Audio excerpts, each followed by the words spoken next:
to everybody else, they're like, what? This is the most wild shit we've ever heard. And they're like, yeah, but we're just saying stuff that you haven't heard yet. We're saying shit that's ridiculous now. Like, if I say I pulled up and carjacked somebody, well, we've been saying we've been carjacking people for fucking decades. If I say I'm going to come up and piss on your grandma, like, that's fucking wild. 3, 2, 1.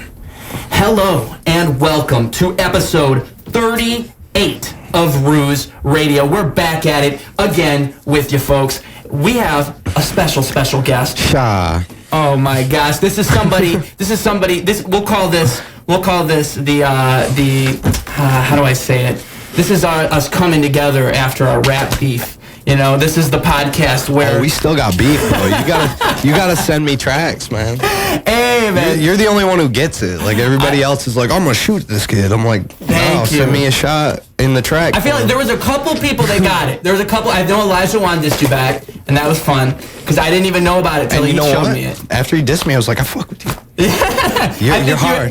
Did you have a comeback with him? Okay. That one's called Brimstone. That's what I thought. It was Brimstone. That shit's fire, bro. The lyrics in that one were ahead of its time, but the mix is awful.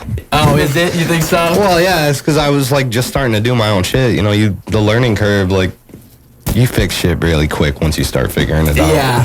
Yeah, I will agree with that. I think that whenever I see like somebody, especially who just started making music, because I know the general person wouldn't understand it, but like you gotta give them more of a benefit of the doubt, especially if you know that they're mixing their own shit, or especially if you know that they're mastering their own stuff. Like, just knowing those things as somebody who's done it, because you don't even realize what you're doing wrong until somebody shows you the right thing, and then you know how to do it. But you listen to your old stuff and you're like, oh, like now I see all that stuff I was doing wrong. I definitely see like what they were saying from like a mixing standpoint, like how it becomes like less, I want to keep listening to this. But it wasn't like, I still go back and listen to my old stuff, and it wasn't to the point to where I was like, this is so garbage, I want to turn this off. I was actually just like more curious in my own lines, because like, you know how like when you forget you said certain shit, and you're like, damn, that was fire. Like, where did I come up with that? Like, I agree with that one, bro. Well, or even like, see, I don't know, because I put my heart and soul into everything I write. So I know when I go back and I listen to something that I made like a while ago, just hearing it, like the way that I write things, I make sure that it's like, I'm not saying the exact thing, so you can always place your own kind of thoughts on top of it. Yeah, you try to generalize it so that everybody just enough. Just enough to where it still relates to you entirely, but like it's general enough to where other people can still relate to it. Exactly. And I think that's what good pop music does super well, and that's why like pop is a genre that's really hard to like nail down and do right, because there's so much garbage pop music, but there's like those specific pop artists that are just like good songwriters in general, and that's the kind of stuff that like I've always liked, and like that helps a lot. I forgot what I was even getting on about. Did you listen to Fortune Awaits? Was that your song? No, that's the album I put out. Okay, I did not. The one with like the tarot cards. No, I saw the album cover and it was very dope. I did the art for it. That's my main hustle. Like, I come from graphic design and like video production side actually. So what did you do first? Did you do graphic art or videos first? Kind of all of it. Like, so like when I grew up, I was like, yo, I'm going to design video games. And I like actually did that. Like, I put a few games out on like Newgrounds. You can't find them now because Flash players are dead. It's sad because they're still there, but they won't play. Like, you see what I'm saying? But like, that was like when I was like fucking 10. So like, you know, people are like, you're making games already? I'm like, yeah, but they ain't what I want it to be. You know what I'm saying? So I kind of moved on from that. Like, I went from like trying to be a coder to like wanting to do the art and animation. Okay. And like that was really fun. Like, I don't know if you noticed, I still do animation and shit. I just do it in different programs now. But what was I gonna say? Oh yeah, I want to do the art and animation stuff, and I was like, yo, there ain't really anybody that's gonna pay me for this. This is just more like me developing skill set and like hobby and shit. So like I kind of moved out of that, and I went to college for art after I got out of high school, and like, I don't even know why I did that. Like, you don't need an art degree to be good at art. You just have to have a market for it. I mean, I think the idea behind an art degree would be like you could at least get like an art career with like credentials. I think that's kind of always the misinterpretation, dude, because I know lots and lots of people that come out of school with that degree and they go, okay, job, and then they'll be like, yeah, you need experience, and they'll be like, well, I have a degree, and they go, that's not experience. Yeah, like it isn't. Like in my experience, like if you're doing a job for somebody, it's not art or like something that you do just because it's your hustle. Like let's say you go work at a job for someone else. Okay, they're gonna show you how to do that job. It's not like if I was a doctor, like I'm gonna come out of school and they're gonna be like, all right, now operate. Like they make you pre-med first. Like you know what I'm saying? You sit there and you be scrubs until you're a doctor. Right. Well, and I think that like it's like it's kind of how the art industry kind of works. Like it's more about the people you know and the connections you make rather than like credentials or anything like that. Like I would say that's probably true. Yeah, like just talking to people tends to work out better than not talking to people. Most of like my businesses from like stuff that what I really got into was the cannabis art, because there was a huge market for that. Like right after I like didn't finish going to college or anything, everybody was like legal weeds now, like fucking all this, and like people fucked with my art because it was like that cartoony style that people liked, and there was a market for it. Like I said, if you told me like 10 years ago, like you're gonna be doing cannabis art and making more money, and I would have been like, nah, dude, fuck you. I'm gonna go get like a newspaper job where I get to design the ads and I have to go to work every day and shit. And like, I feel like the weed stuff's kind of dried up a bit. Yeah. Like, you know what I mean? Like they don't care as much about well, like just unique. The art. There was probably a big boom around that time. It was like a green rush. People were just talking about it. Yeah, green rush. That's it was the green rush. Yeah. And you took advantage of that. You had to, and through that, I imagine that's kind of how you got your art out there more. Well, yeah, for sure, my art wise. But in between there, I was also working with my dad, who had like one of the first like drone companies for commercial use. We filmed like real estate and like really boring. And that's when you got into video editing. I imagine. I did video production all through high school, like all 4 years. So we were doing projects and shit. I learned about how to do it, but like I didn't get to do anything fun. Like, and video editing I think is fun. It's so much fun. Like to me, that's what I wanted to be first when I was like very little. I would be making stop action videos on my dad's camcorder with Legos and shit. I got a web show that I made when I was in about, I think, 5th grade, and it was called Why It's Awesome. And I had a theme song where my sister would go, why it's awesome, why it's awesome, why it's awesome, yes he is, he's the man. Yeah, she would say he's the man, I would sing the rest. It was very dope, and that's like my very first like claim to the internet.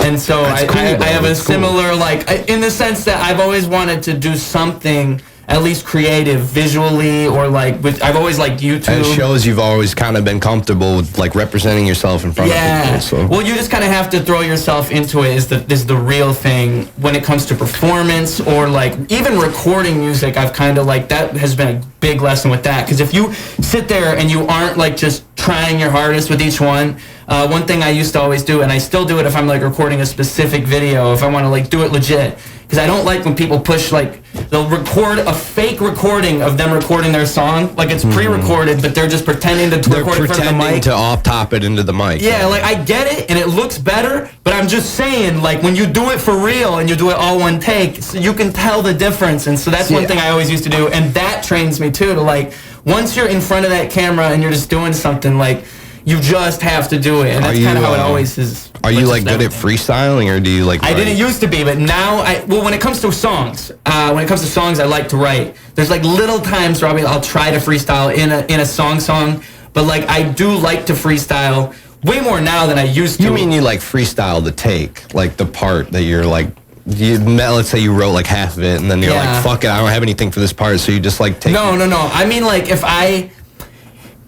cause usually with music, when I used to always write my stuff, I wouldn't even try to freestyle. And then recently I started to do it because I had a friend who was good at freestyling, and so I would hang out with him, and we would freestyle together, and he like inspired me to get better. Gotcha. And shout out No Name James. I feel like that's how Pendo is. Yeah. Shout out Pendo. And dude was always he would just spit bars out of nowhere, and so I would like rap back at him, and we'd have like conversations through rhymes. So it's like, that was great training. And that's kind of what like, I know that my brain thinks in a way where like, if I try to freestyle, especially if I'm like on top of it, I can still like roll with it pretty well. But when it comes to like what I've always recorded, I'm just so like specific with every word that I've always wanted to like do it with writtens. I'm saying there's like, if there's a song where I feel like there's a spot that could be like looser and I know it might work, I'll just try to throw a freestyle on there and see how it works. That works out well. Sometimes it works well, yeah. It depends on like the mood of the song, in my opinion. Some people are just real good at freestyle. I wouldn't say I'm like great. I'm just decent at it. My idea of like a good freestyle rapper is like who they would call like an MC. Yeah. You know what I'm saying? So like my goal has always been to get to that level, and I've run into lots of people. You know how people are. They'll be like, you know how to freestyle? You want to rap and stuff? And I'll be like, okay, bet. And then they'll be like, do you rap? And I'll be like, yeah, I'm trying to get to MC level. And they'll be like, I am an MC. And then they'll start rapping, and it'll be like, all right, dude, I'm better than you are. Like, I don't even think I'm there yet. Gotta appreciate the confidence, though. Gotta appreciate the confidence. Yeah, I mean, they think they're MCs. I'm not hating or anything. I'm just saying, like, there's, you know, when people don't have like an original concept, or like you can see when they're just like pulling out like pre-meds or like something like that. Like, I feel like when people, I think that there's something about music in general where you can tell when someone's like just trying to put something out there. And I think that like, especially through using TikTok, surprisingly, I've realized like the amount of music where I just think there's not much soul in it, and you can sense that there's not much soul in it. There's substance. And it's, I think a lot of people just see people making music and they go, oh, that's something that I want to try to do. And it's like, you can tell, you just feel the difference as someone who appreciates music. Like, there's going to be a ton of people who will be a fan of it, but like, I know for a fact, like for me, if I hear a song and I just tell, like especially with hip hop, it's spirited. Yeah. Like people hate on J. Cole, for example. Tons of people don't like J. Cole. Delivery is so sincere. Exactly, that's what I'm about to say. It comes from like, you can tell it comes from a place of experience. Songwriting, even the way that he does progression in his song, you can tell that he feels what's going on. Like every single step through the song, it's moving somewhere. And he's one of those artists that does that super well. Like, there's so much thought behind it, and you just can tell by the construction of each song. That's why I want you to go, shout out Fortune Awaits. Go listen to my album, Fortune Awaits, bhaley. Yeah. That's why I want you to listen to this album, because, like, you probably, I don't know how much of my music you've actually listened to, but you probably like the dish shits and, like, all the rap stuff, you know what I'm saying? But, like, that song has, like, tons of pop songs on that album. Okay. There's like rap stuff on there. There's punk pop stuff on there. Yeah. It's awesome. And like, if I wish I'm still doing this, I'm going to go back and reproduce the album. Okay. Like all the same stuff, just like I got my performance better. You know what I'm saying? Yeah. So like I'm to the level now to where I was like, man, I wish I would have just held on to that a little longer and pushed it out when I redid it performance-wise. Because if you've heard any of my new like rock stuff, it gets to that level. Coming up on your 20 minutes. Yep. So I'm doing it for those listeners. I gotta push that record button every 20 minutes. But what kind of, what can you tell us about the rock stuff? Tell us about that. Give us a little sneak peek. I have a rock EP coming out. There's one song that's released, and it's only on SoundCloud right now, because I'm just trying to SoundCloud pre-release it for those people. I feel like I get a lot of... For the SoundCloud exclusives. I just feel like I get a lot of, like, actual people who fuck with my stuff on SoundCloud versus people who just look at it and know about it but never interacted with it. You see what I'm saying? It's a nice community for music. Like, SoundCloud is just one of those places where you get, like...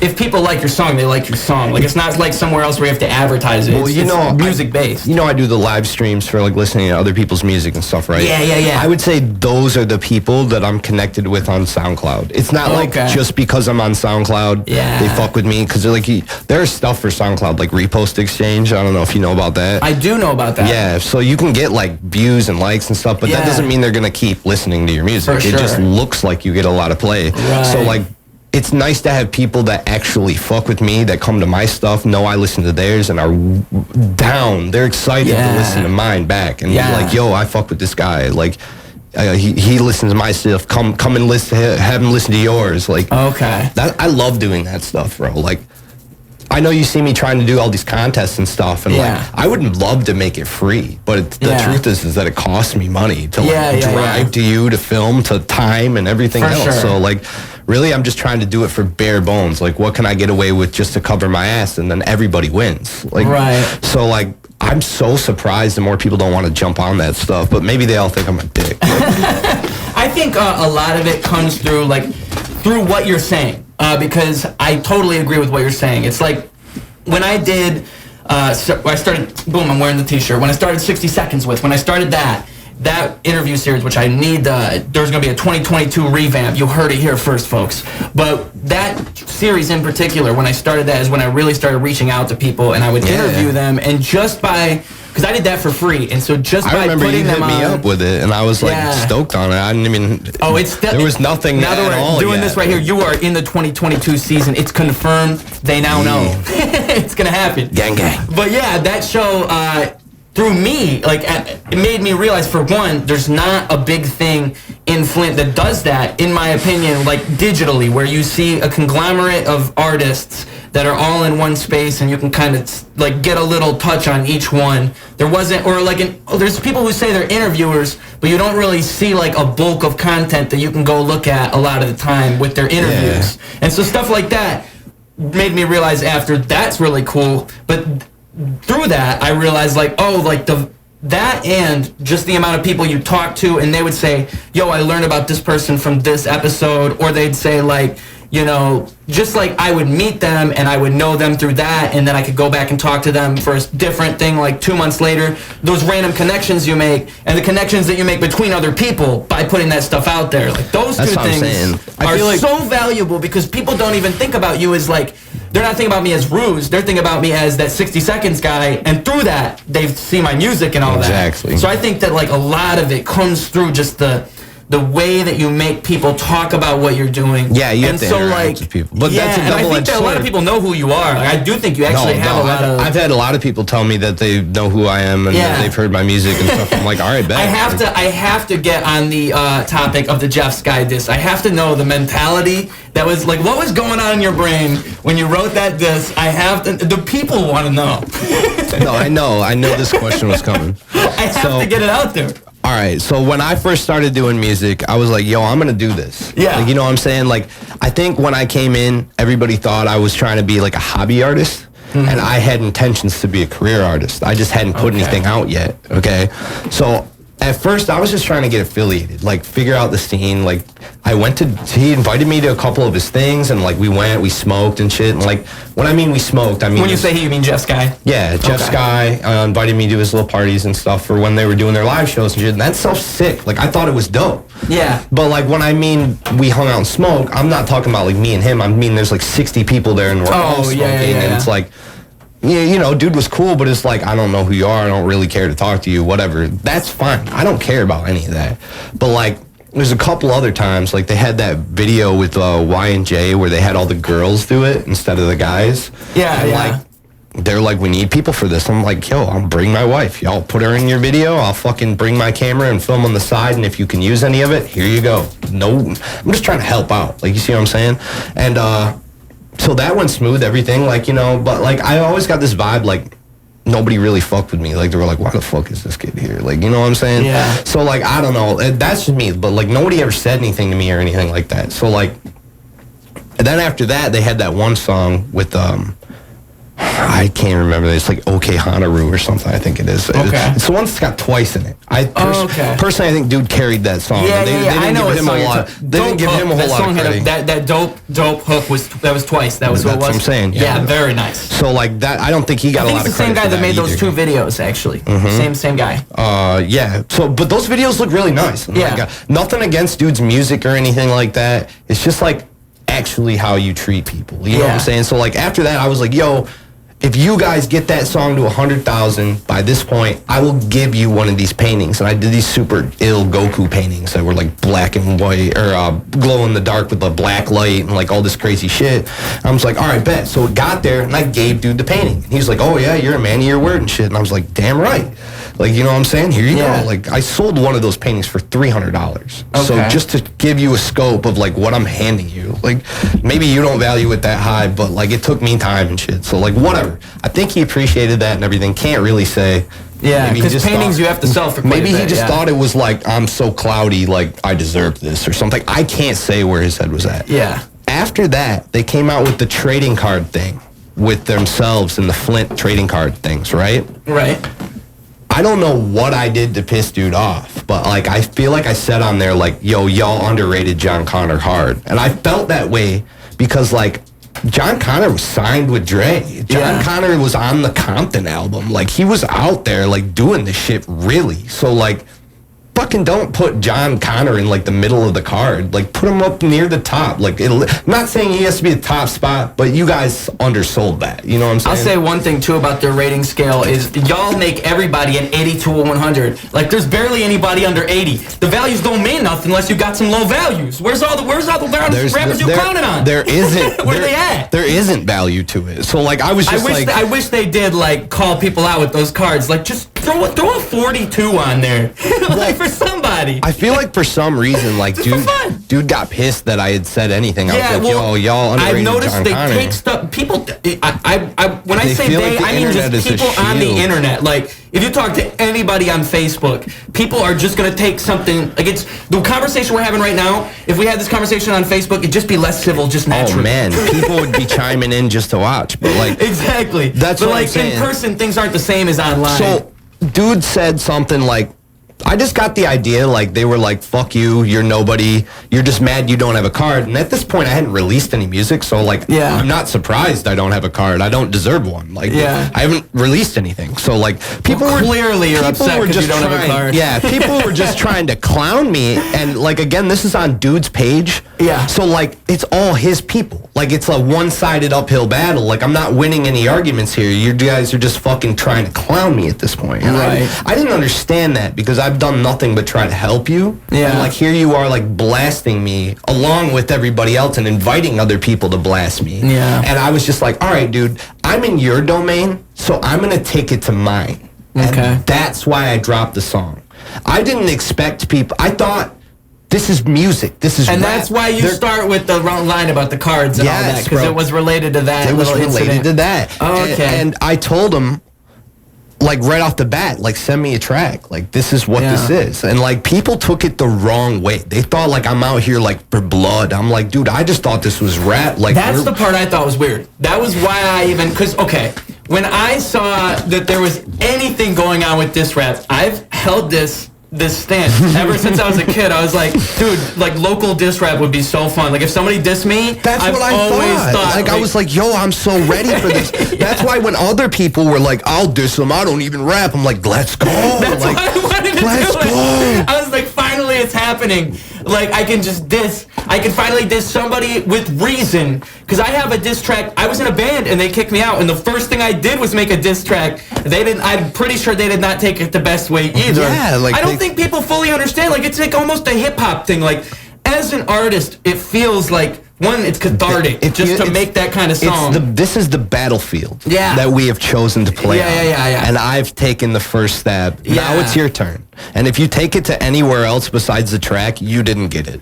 Yeah, and I think a lot of people, the way that they were speaking about it was like, no, I've had battles in my brain because I defended this point. I like argued with them on Facebook about this. Right. At this time. I know. I was like, hey guys, like why y'all clowning on this dude? Like, I mean, they were acting like the fact that you released the track was the wrong thing. Like, that's the part that was weird. It's like, they were upset about, like, the song. They were upset that you even made the song. Like, what's this guy doing making a diss song?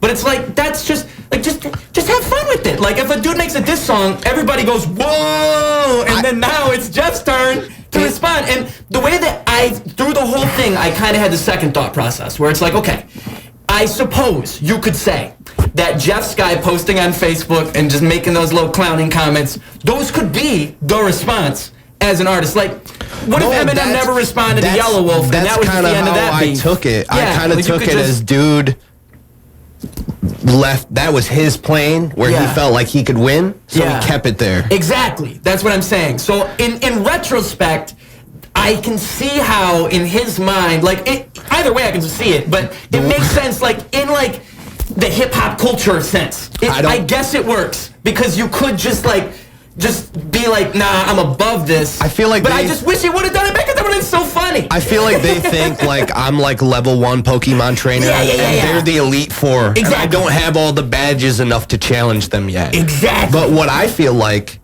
is that you didn't do what you say you do. Yeah. You say you're a rapper. Maybe this isn't your lane, and, like, I don't know what I was expecting. Yeah. But, like, I don't think they ever realized how badly I felt like they fucking scorned me. You know what I'm saying? I was like, guys, like, where's this coming from? And I was like, all right, dude. And it only gets worse after you release the diss track. Yeah, like it's like I feel like people just kind of missed the point. Even Jeff, to an extent, because of the way he spoke about it. Like, he seemed like he was upset about the things that you said.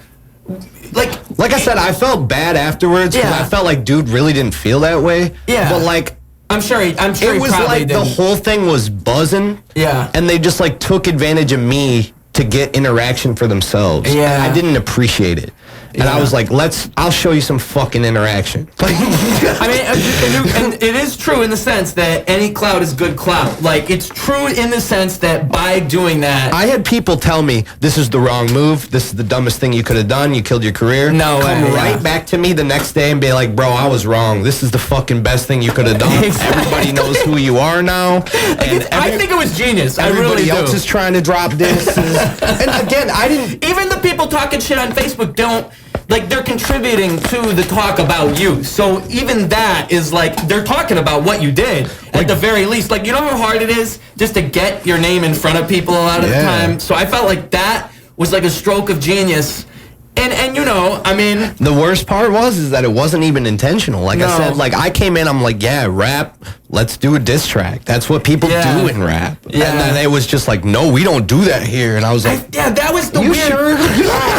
Like, we don't do that. That's what it felt like. It was like they were saying, like, no, that's not how we work. Like... I'm confused. Like, what do you guys mean? Like, are we just all buddies? Like, is that how it works? No, is but that how it's supposed to be? Just for the record, I have no problem with Jeff. I was just trying to like cement myself as like, yo, I'm not someone to overlook. Yeah, you know and a lot of it was inspired that you were just feeling some type of way about like a couple random interactions. Like, I mean, I have tracks like that where I'm just like raging. Like, go check out my SoundCloud because it's just like a plethora of genres that I approach. Like.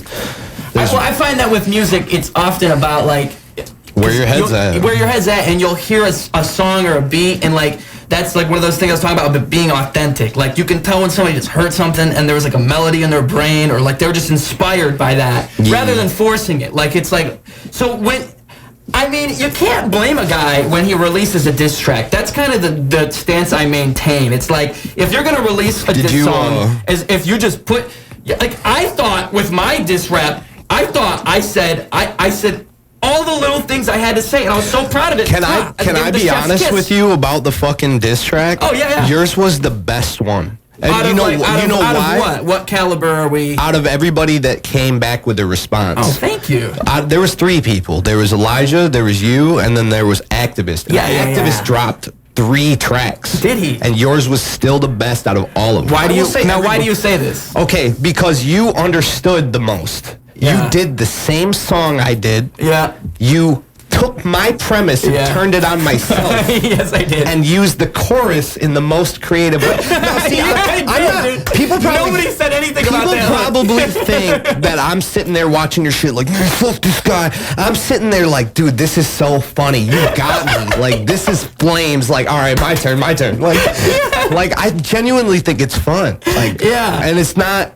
Like, there are definitely people I don't fuck with, and I would drop, like, a vicious diss track, but, like, I feel like the meaner the thing you say, the better, too. Like, I wish people... it's gotta like, cut, have you seen a battle rap before? It's gotta cut. Yeah, it's got to. And that's why people have, like, personals, and they do their homework, and I mean, like, bro, like, you guys act like you never watched King of the Dot before. Like, they're up there slaying each other, and then, like, it's all for pub, bro. Well, and it's, like, the stuff that they're saying, like, it's all in the energy of hip-hop. Like, you can feel... You know that it's in jest just by the context. This is what we want. Yes, exactly. And people want it. Like, you can tell people as the more popular artist, whatever you are, you can go, oh man, we don't do that. But you don't, they'd be so much more entertained if you came out with a diss track. Oh my God, like, yeah, you could say, oh, I'm wasting my time. But just think about the interaction that creates within, like, the city. Like, just people talking about, oh, Flint rap. Like, there's a diss battle going on in Flint rap. Like, what if Jeff Skigh and Figure the Kid had a fake beef?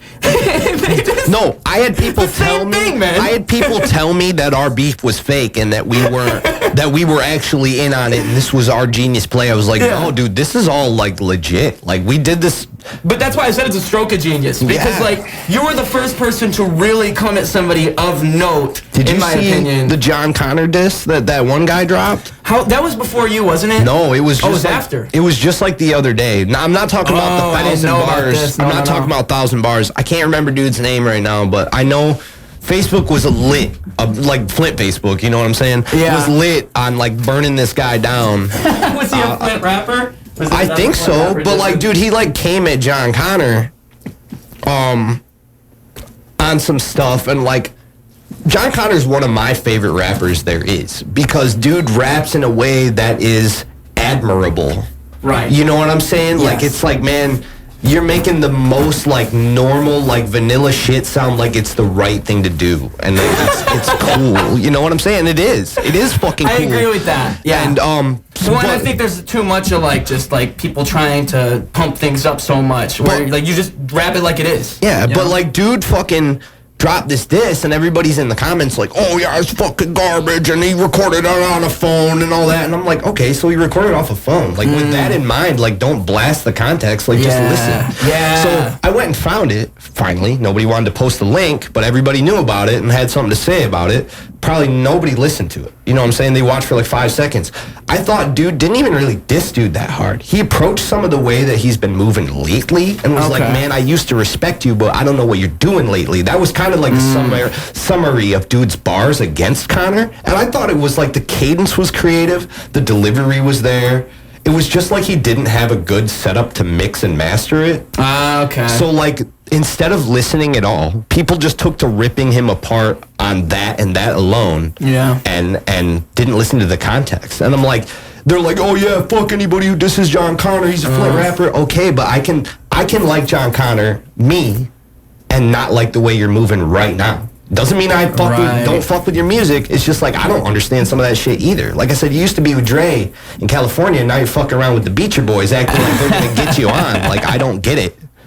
Well, just by you even saying all that made me think, like, yeah, John Connor has been hanging out in Flint quite a bit lately. I feel like he's trying to bring some of that Cali energy to these people, but I'm really not sure that they need or deserve it. Right. Well, and it's interesting, like, I don't know how much of it is Cam Howe pumping it up, but I have seen on Facebook, it's almost like they have, like, a mentor relationship going on. Like, I hear dude's way better than I heard, like, expected. Somebody just told me, Cam Howe, that he's very good, but I haven't listened to, like, any of his music. I think some of it is better than other. Like, he has some songs that I like more than other songs. Can I ask you, why did you originally listen to his music?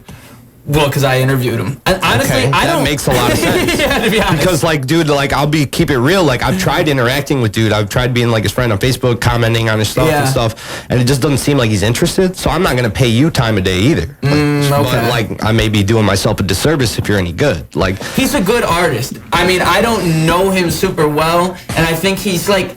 I just get this sense from all those guys in that kind of circle. It's kind of like, it feels like it's like an inner, like maybe that's why you got that vibe. It feels like it's like an inner circle type thing where it's like, if you're not in that circle, you're not shit. Yeah, exactly. And I mean, like, I know, like, I think that couldn't be further from the truth, though, and I feel like I kind of proved that. I agree. I thought, like, even by dissing somebody, you're, like, coming into the Flint rap scene in such a fashion, you know? Like, it doesn't even have to be a crazy good song. It's just the amount of buzz it created is enough to, like, give you an accolade on, like, your belt for, like, oh, I came in and dissing somebody. You know what I'm saying? I think it's funny, you could have done it a million ways. I think it's funny, too, that I never dropped dude's name in that song, and it was out for, like, 2 straight days before anyone put the pieces together. I remember now, I did not know what people were talking about for a minute. And then you went and listened to it. You were curious. It got me. Because I was like, why is everybody talking about this dude? What does dude do? I didn't know that was going to happen. Like, a lot of people give me the credit for, like, that was all planned, and I was clout chasing, but, like, I didn't fucking know. Like, in my mind, dude was never going to listen to it. Like, or if he did, he was going to respond or something, and that never happened either. Like, yeah. I mean, but it did create the beginning of B. Haley's music career in the Flint rap scene, I mean, I think it's interesting just it's interesting because I just feel like, you know, but about the inner circle thing, I get how that works. I get how you have a group of people and they just kind of get this. But, like, it's almost like, you know... It's nepotism. It's hard to interact with those people. Like, it's hard to get... Like, what am I supposed to do? Like, buy, like, a bunch of music videos from one of those guys that's kind of in that crew? You want to know what I think? Everybody's way too interested in their own music and no one else's. You know, that's funny because that was one of the things... You posted that on Facebook recently and I wanted to bring that up in this conversation. I felt like it was 100% true. Yeah, That's why I another reason I wanted you to why I like expand doing the upon it. lives. Like, what do you mean exactly when you say that? You know. So why I started doing the live streams was not because I came up with the idea. I'm the first person to be like, yo, shout out Next Up, shout out MMXVII or whatever, 2017 for giving me this idea. Yeah. I always go and throw them support whenever they're doing their shit still. Like, you know what I'm saying? Like, because they put me onto this idea. It's fucking awesome. My music has improved leagues just by attending their live streams and getting their feedback from like, my songs, and as well as all the other people's feedback. Seeing what everybody's doing wrong, seeing what they're doing right, seeing what sounds better to me, seeing what sounds better than them. And different people have different tastes. So I was like, fuck it, bro. I'm going to bring some of this great energy to my people and tell them all about it and get them involved and help everybody improve. But people don't want to sit there and listen to other people's music. They just want to get theirs played and then bounce. Okay. And what I'm trying to say is that you're missing out on all this experience points. Okay, because like you think you're the shit, or you think you have no improving to do, or like you only listen to yourself. Like there's no inspiration to be gained. Like why I started doing rock, right, is because my boy showed me the band Falling in Reverse, and I knew about dude, I'm blanking on the fucking band Ronnie Radke was in before, but he was in the band oh man, I'm forgetting too. I know he was in a band before that. Yeah, and he went to jail. And he was doing like metal music. It was like not like that. It was more metal, more but like I hard. fucked with Falling in Reverse so far, and I was like, yo, dude, I'm gonna start doing rock, because that's what I used to do. We used to be in a band in school, and I used to play bass guitar, and then we didn't need a bass guitar, so I fucking picked up the microphone. I actually was good at singing. So like, I feel like if you go and listen to my new track Dark Side, like I said on SoundCloud, you'll really fuck with it if you like any kind of music like that. Okay. Especially Falling in Reverse. But that's where I got that influence. And I'm like, all right, bet. There's not much more here that I want to fuck with. Like, I know I can do this. Let me go listen to somebody else who I really fuck with and see what I can glean from that. Yeah. It's kind of like take what you like, leave everything else. And then that's from everything. You know what I'm saying? Once I was interviewing, I think it was Lil Twain. I believe it was during an interview. And the man said to me, he said that if you are a rapper and you listen to, and I'm paraphrasing, but you listen to like some rap artist for the last like month, you're going to sound like that rap artist. But if you're a rapper and you listen to Kurt Cobain for the last month, you're going to sound like Kurt Cobain over 808s. Exactly. And I thought that was like one of the best pieces of advice.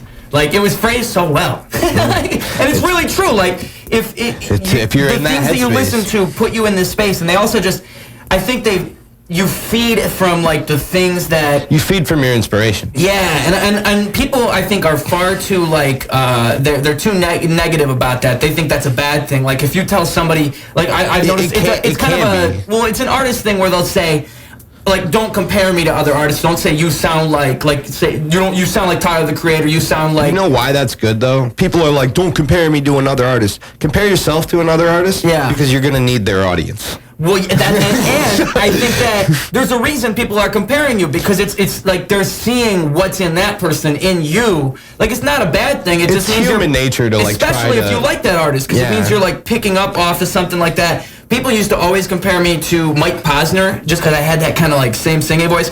I've never I've listened to a couple Mike Posner songs, but I've never really gotten into his music. And if I listen to his songs, I see exactly what they're saying, but like, I feel like a lot of those things, when it comes to music, it's intuitive. So, like, who cares if somebody's comparing you to something? Just do what you're feeling in that moment. You know what I'm saying? There's people that can take that, like, a little too far, though. Yeah. They don't have, like, the originality added in. Yeah, they're like, literally. They're like, yo, I'm going to fucking copy Y&J or RMC Mike exactly and just do that. And, like, that's fine. And I don't know that there's nothing bad about that. It reminds me of people who are Elvis Presley in Las Vegas. Yeah, it just doesn't tell me you have a very developed taste. Exactly. You know well, it's not. It's just not. To me, it doesn't hit me the same way. Like, I want to hear something that's like different than what I've heard. And just every time this artist releases a song, I don't even know what's going to come from them, because they always like hit it a certain way. If they still exist, why do I want to listen to you? I'll just go listen to them. Exactly. It's like eating knockoff cereal. Yeah, like there's no reason. I can afford Lucky Charms. Exactly. Like, bruh, I don't need to save that $2. Like, I'm fine. I'm going to eat the Lucky Charms. there's nothing added there, but like it's not the same thing to be like, okay, I like that guy and I like the way he does this, but not this, so I'm going to take that, and then I also like this guy's cadence, so I'm going to try to implement a little bit of that, but some of this guy as well. And like what I'm saying is that like you like things and you do things because you like them. It's fucking 2020, so like no new idea about music is about to be had. Like scales are all set. No, you know what I'm saying? Like there's no way anybody hasn't done this specific shit yet, so like just make it as personal as you can, I guess, to you. Like it's like I like all this shit, so it's gonna all be in my influence bank. Like everything is a remix. There's a little documentary about that, but it's the same idea. It's like you're taking from all these things and remixing it into your own version. That's like Disney too. Like all those tales that they're like, oh, the Brothers Grimm. Dude, they didn't even fucking write that shit. That stuff was written in the medieval, or back then. Like chess was invented in 65 AD. Really? Chess was? Chess. The game? In India. Wow, no way. India invented chess. Isn't there Chinese chess? I wonder how that works. That's different. It's like they just call it that. Same fucking game though. Like it's silly though. And they probably invented it like in a whole different, like they just happened to invent a game that was like so much like the other game. Or they saw theirs and was like, I'm gonna make my own because I like aspects about that. Yeah, they don't happen no more. So I'm gonna implement. So like where's all the new chess? There's no chess move that you can do that hasn't been done billions of times. You'll make one move and they'll be like, oh, you're going for the Falconer response. I see. Well, there was that South Park episode where like the Simpsons did it, where like everything they did, the Simpsons already did, and that was even like the Simpsons had so many episodes, it's hard to even do things that they haven't done on the Simpsons before. But in that same idea, people are comfortable with things they've already heard and know. That's why people compartmentalize. Oh, you sound like this person. You sound like that person. So they don't want to see anything new. New things are scary. Yeah, I don't like them unless everyone else says they do. Yeah. Or like you're just doing a thing that like reminds them of this other, like it's like a subconscious thing. Like you just happen to like things, and so those things that you like things that are like those things. So you like these three artists, and then you hear this one dude that sounds like a combination of all three of them, and you're like, whoa, this sounds crazy. It's good. It's like, but it's really just, it's all a matter of that, just like those influences feeding into. Like it's funny, even if you listen to Kendrick Lamar and you're thinking about Lil Wayne, you can hear how much Lil Wayne is in Kendrick Lamar. Yeah, and he admits to it, but like that kind of thing. There are people who don't admit to that, and you're doing a disservice to the people you say you like. Exactly, because you could not have Kendrick Lamar without Lil Wayne. Like it doesn't exist the exact same way. It's like a certain combination of circumstances that created that artist. Exactly. Yeah, and like I've heard one other take on that. It was like when I was a kid, and it was Tyler Joseph from 21 Pilots, and he was saying that he wouldn't want to say who his influences are because he wouldn't want people to listen to his music and then try to pick those things out. And I can understand that, but I almost think it's more fun that way. That's going to happen either way. Yeah. Like, so I think it's more fun if you say, oh, I listened to these 5 dudes all the time when I was a kid. It's like, don't even fight it. Like, just do what you like. Like, but the other thing is, like I said, people don't want to say that they like something even if they did, if 10 of their friends didn't say they liked it first. Oh, right. Like, I'm not like that. When they don't realize how much that plays into things, I think. People, it's like I said, it was a subconscious thing, just like the other thing. Like, it just kind of happens that way. It's like peer pressure. Word of mouth. It's peer pressure in a way to where you don't want to look like you don't like the same stuff as your friends. Yeah. But, like, I don't give a fuck. Like, me and my boy Tyler, right? T.Y.E. last, shout out Twisted T. Fucking yeah. The first time I ever saw XXXTentacion was on XXL. Okay. And he did that, like, cut the music, I'm gonna go a cappella, and they'll put the spotlight on me, I get down on the knee. And I just, it was like those, like you said, I hadn't seen this yet. No one's done this. This is off the book. That's why I like that. I think that he did that naturally, those kinds of things. Like, that's what was so, no matter what you thought about the guy, the way that he approached music or the way that he approached performance, it was always like there's a reason that people talked about him. He had a specific approach that was always so himself. Like when he did that specific thing, I already knew about him before that, but I thought, like, I saw people saying it was weird and all these things. I thought it was genius. Like, it was fucking that awesome. Is so genius to have them cut the beat in an XXL cipher and do a freaking like slam poem like out of nowhere. It was and it's depressing, and everybody just kind of stops and stands around. So artistic. Bro. It was so artistic in a way you don't see anymore. Yeah. And I don't think my boy appreciated that. It wasn't like fake deep. It was like actually there's thought behind what he's doing. And my boy Tyler was like, no, I don't fuck with this. And like, I just don't think he likes XXX to this day. He don't listen to that kind of music really. Yeah. So like he was like, no, this is fucking stupid. I don't like this at all. And like, if I was most people, I'd be like, oh, yeah, fuck that guy. But I was like, dude, I don't know what the fuck you're talking about. That was one of the coldest things I've ever seen out here. And I'm going to look more into this guy because I fuck with it. Right. I think one thing that he did, like, through his, even, like, the way that he would, because his last album was so different than the album before that, like, the way he would. Huge inspiration in just a small, like, short amount of time, he, like, released music that sounded so much different than what he started making on SoundCloud. Like, it just changed. I am. Yeah, like, it blew my mind. I'll go from making, like I said, I wish you'd listen to Fortune Awaits. Oh, I must. It's gonna turn you on your head. You're like, this doesn't sound like the same guy. Like, this is the same guy who did the diss tracks. Yeah.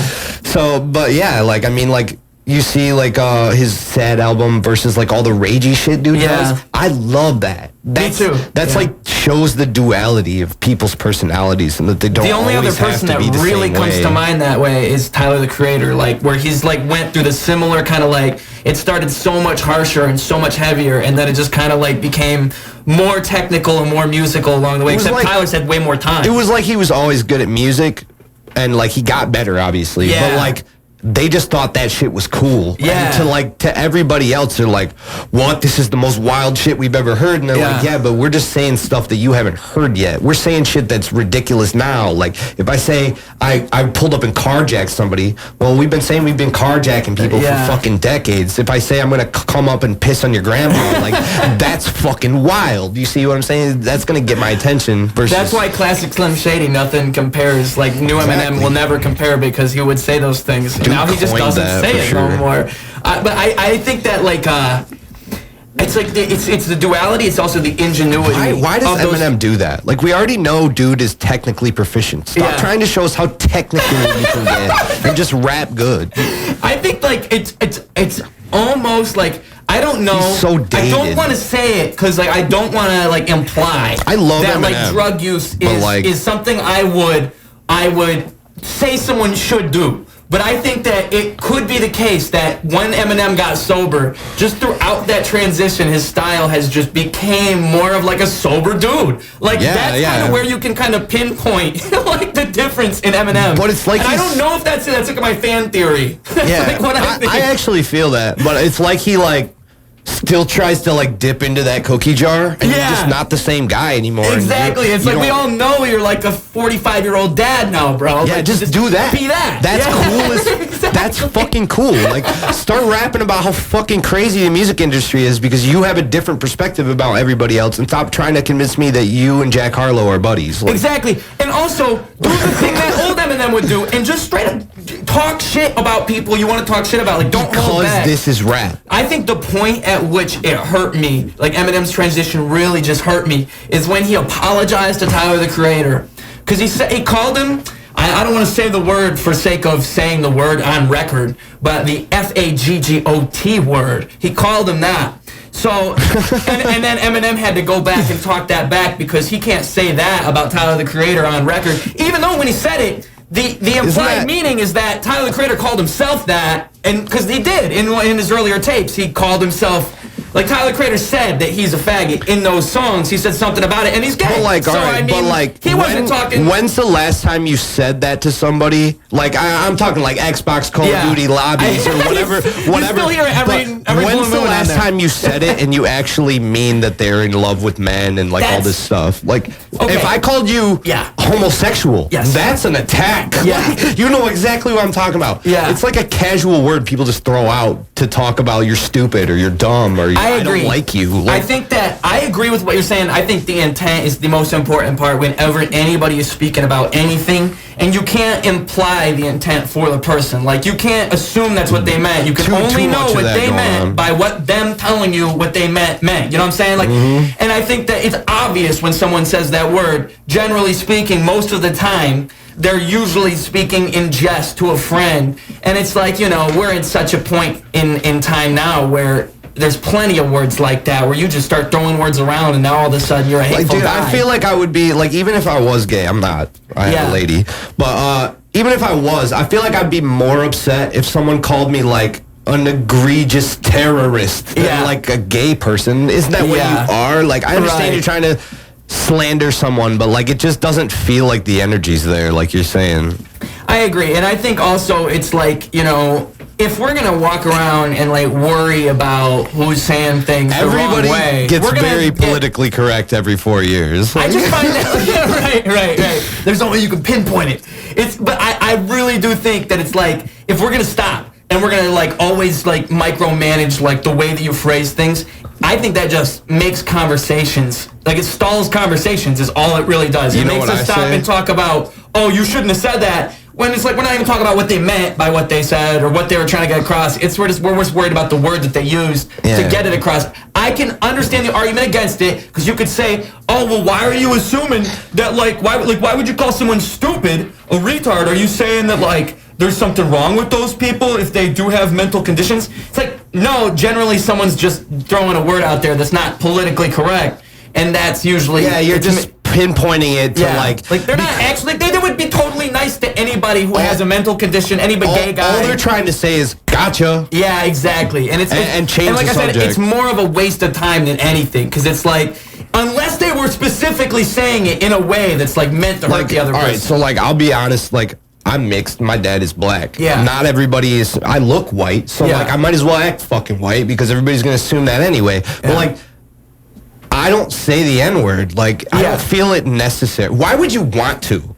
I can understand why you would if you grew up around a bunch of kids who also said it and it wasn't socially incorrect to do it as a kid. Like, that's the only reason I would think that somebody would do it. I heard this from someone else, so I don't want to like take credit from this. This is the same sort of thing. He looks way more black than I do. Yeah. But it's this UK rapper, and they had him on for like a talk, kind of like this. Yeah. And they were like, you know, my mom is white. Same thing with me. Right. She would never be like, yo, look at my N-word son. Isn't he so cool? Yeah. Like, that doesn't play, dude. Like, oh, yeah. I've always found it to be socially just the wrong take. Like, I wouldn't use the word, but I also think it's like almost a similar case where it's like, okay, unless like somebody's like super influential, like if we're just all chilling and then some dude, like it depends like how somebody takes it, but also just like, man, like, I just don't know how much of that becomes like, okay, now we're just stalling and just talking about like the way somebody said.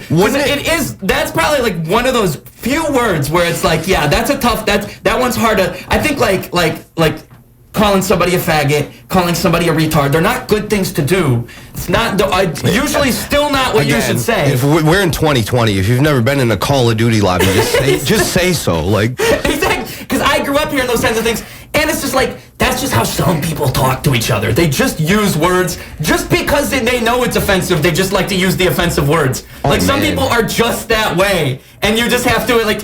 I'm in a Discord, and all these guys are probably, like, the best friends I've ever met in my life. Like, not for me, but they're all bros, you know? I'm only in their Discord because they all jump in my lives. Yeah. But they've been in their Discord for ages, and it's just them, and they're all homies and shit, and they all talk to each other, calling each other the biggest fags, jits, this, that, and they're all, like... Yeah, they're, like, creating new, like, they're new just insults. being rude because it's funny to them. And, exactly. Like, but like if that's where like troll culture comes from. Exactly. Like, and I feel like there's like a line you can cross where it's like less humorous, and then other people just don't have a sense of humor. I've like realized that like I think the philosophy around troll culture really has like grown so much because like in the face of all of like the idea of like things being politically correct, I think troll culture is the only way you can truly counteract it and have it be like fun. It's satire, like we're just like making fun of it at that point. Satire. Yeah. Because it's like there's only so much that you can do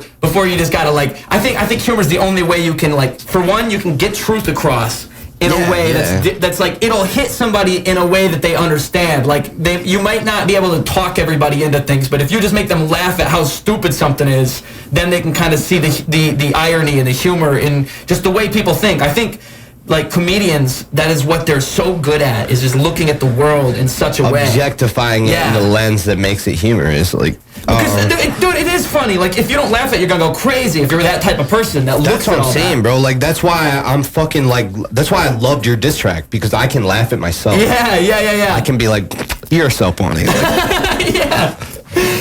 That was funny as shit. And that's like, I think that type of humility is very, very important in hip-hop, in everything, really. It's like, we have to be able to just laugh, in thinking, just in general. Like, if I'm talking to you, and you feel a certain way about something, and I feel a certain way about something, it's like when you commented on somebody's, I forget whose Facebook it was, the other, I think it was Vega, I think it was Flint rapper Vega.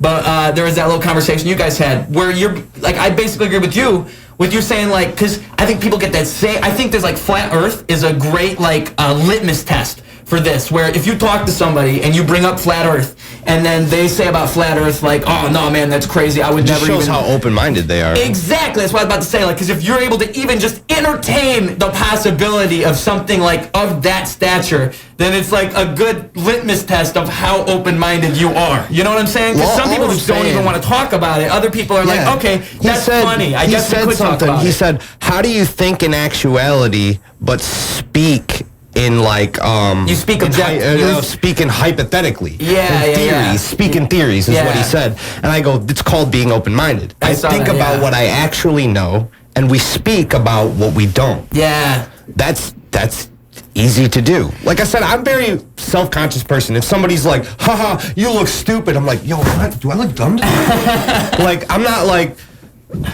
yeah, fuck you, man. Like, I really get self-conscious about stuff. Like, so I'm very, like, put myself under the scope, you know what I'm saying? Yeah. So, like, when people say shit like, oh, bro, you can't rap at all, or your lyrics are trash, I go back and look, and I'm like, no, I gotta, like, talk myself out of what they said.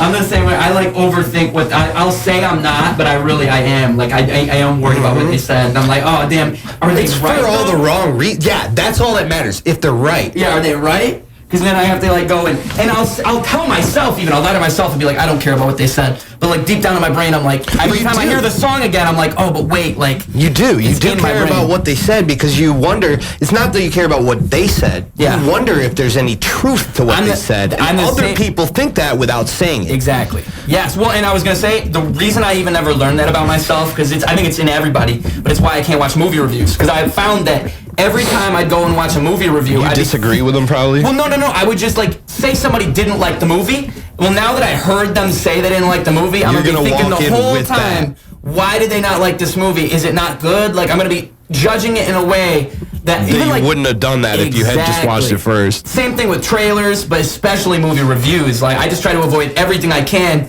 And I think that that's, like... Because we create these ideas in our heads based on what other people do, and we don't even realize how, what's the word? Like, it's like, almost like, you know, I forget the word, there's a word for it, but it's like your brain is Play-Doh, and every little thing you do just kind of molds it a certain way, you know? Like, every single thing does that. And I think people don't, it's such a thing that's like, it's always happening, but you don't realize it. So I know this, and I have to avoid these things to stay away from it. Like, I don't want to know what somebody thought about this until I've experienced it. Until you formed your own opinion. Yeah. That's what I was trying to say about Dude's diss track. Yeah. People just saw what other people thought. Right. And immediately cast the same. I think social media in general just, like, is such a disservice to that particular thing. I think people... It's like the same way that people will read a headline and not click an article. Like, they want to get the smallest version of something as quick as possible, because that's what social media is just scrolling, getting something quick. It's like a quick dopamine rush every time you're on it. So you always want the easiest thing. That's why 60 seconds makes sense, because it's just a quick, rapid-fire interview thing rather than me hitting you with a 10-minute interview. You know what I'm saying? People just automatically go, whoa, what is this? You want to just do something quick. It's like the idea in advertising. That's why, like, the only place where long-form content ever even works anymore is YouTube. And, like, now TikTok does 3 minutes. Everywhere else, it's so short, and it's always like that. And I think that people, like, it's just the way that they think. Like, they want to get somebody's version of something, and they don't want to look into it themselves. They don't want to do the thought themselves. And I think it's a long-term effect of social media. Like, you just can't have social media without having people who just kind of, like, look to social media for, like, the answers to things. That's another thing that I got from those live videos is you don't just have to sit there and listen to their feedback. They ask you to give your own feedback to the artist because you're there in the chat. Yeah. So like giving people feedback both on my own lives and in other people's in the chat has helped me appreciate other people's work so much more to the level to where I'm actually listening to everything you're doing artistically.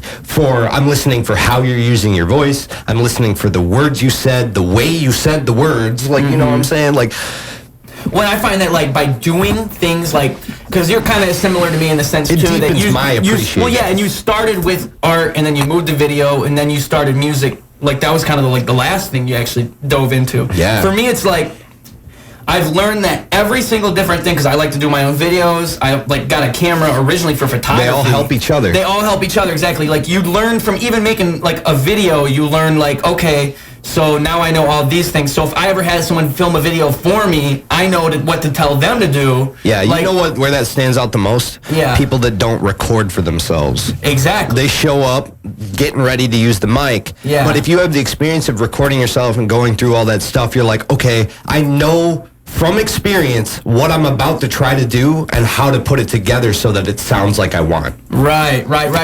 Or like, one thing I've really learned is like mixing and mastering, because from day one, I always try to mix and master my own stuff. Yeah. So like, if I heard a mix of my music that I didn't like, now I could probably pinpoint the things I don't like about it. What you think you did wrong. Yeah, but if I was just a rapper that just wrote his music and never, ever went and like mixed it, tried to mix, you wouldn't know. You wouldn't listen for the your ears increase in level just on their own. Yeah. Like my ears are like level 50 now. And you learn one thing I've learned too, and I like am thankful for this, is I just know I've always had like a good ear, and that's just something that some people don't have. Like when that's why there's no accounting for taste. No, there's not. And so like when there's a good mixing engineer, you have to appreciate that, because dude like knows what he's doing. Yeah. Like it's not just like a matter of knowing how to use plugins. It's a matter of knowing what works in a song. Like here, I'm gonna go smoke a cigarette. Put this man on because he's got a lot to say about this actually. Because this new producer be doing all types of stuff. All right, let's get the Tendo cameo up on here. Hey Tendo.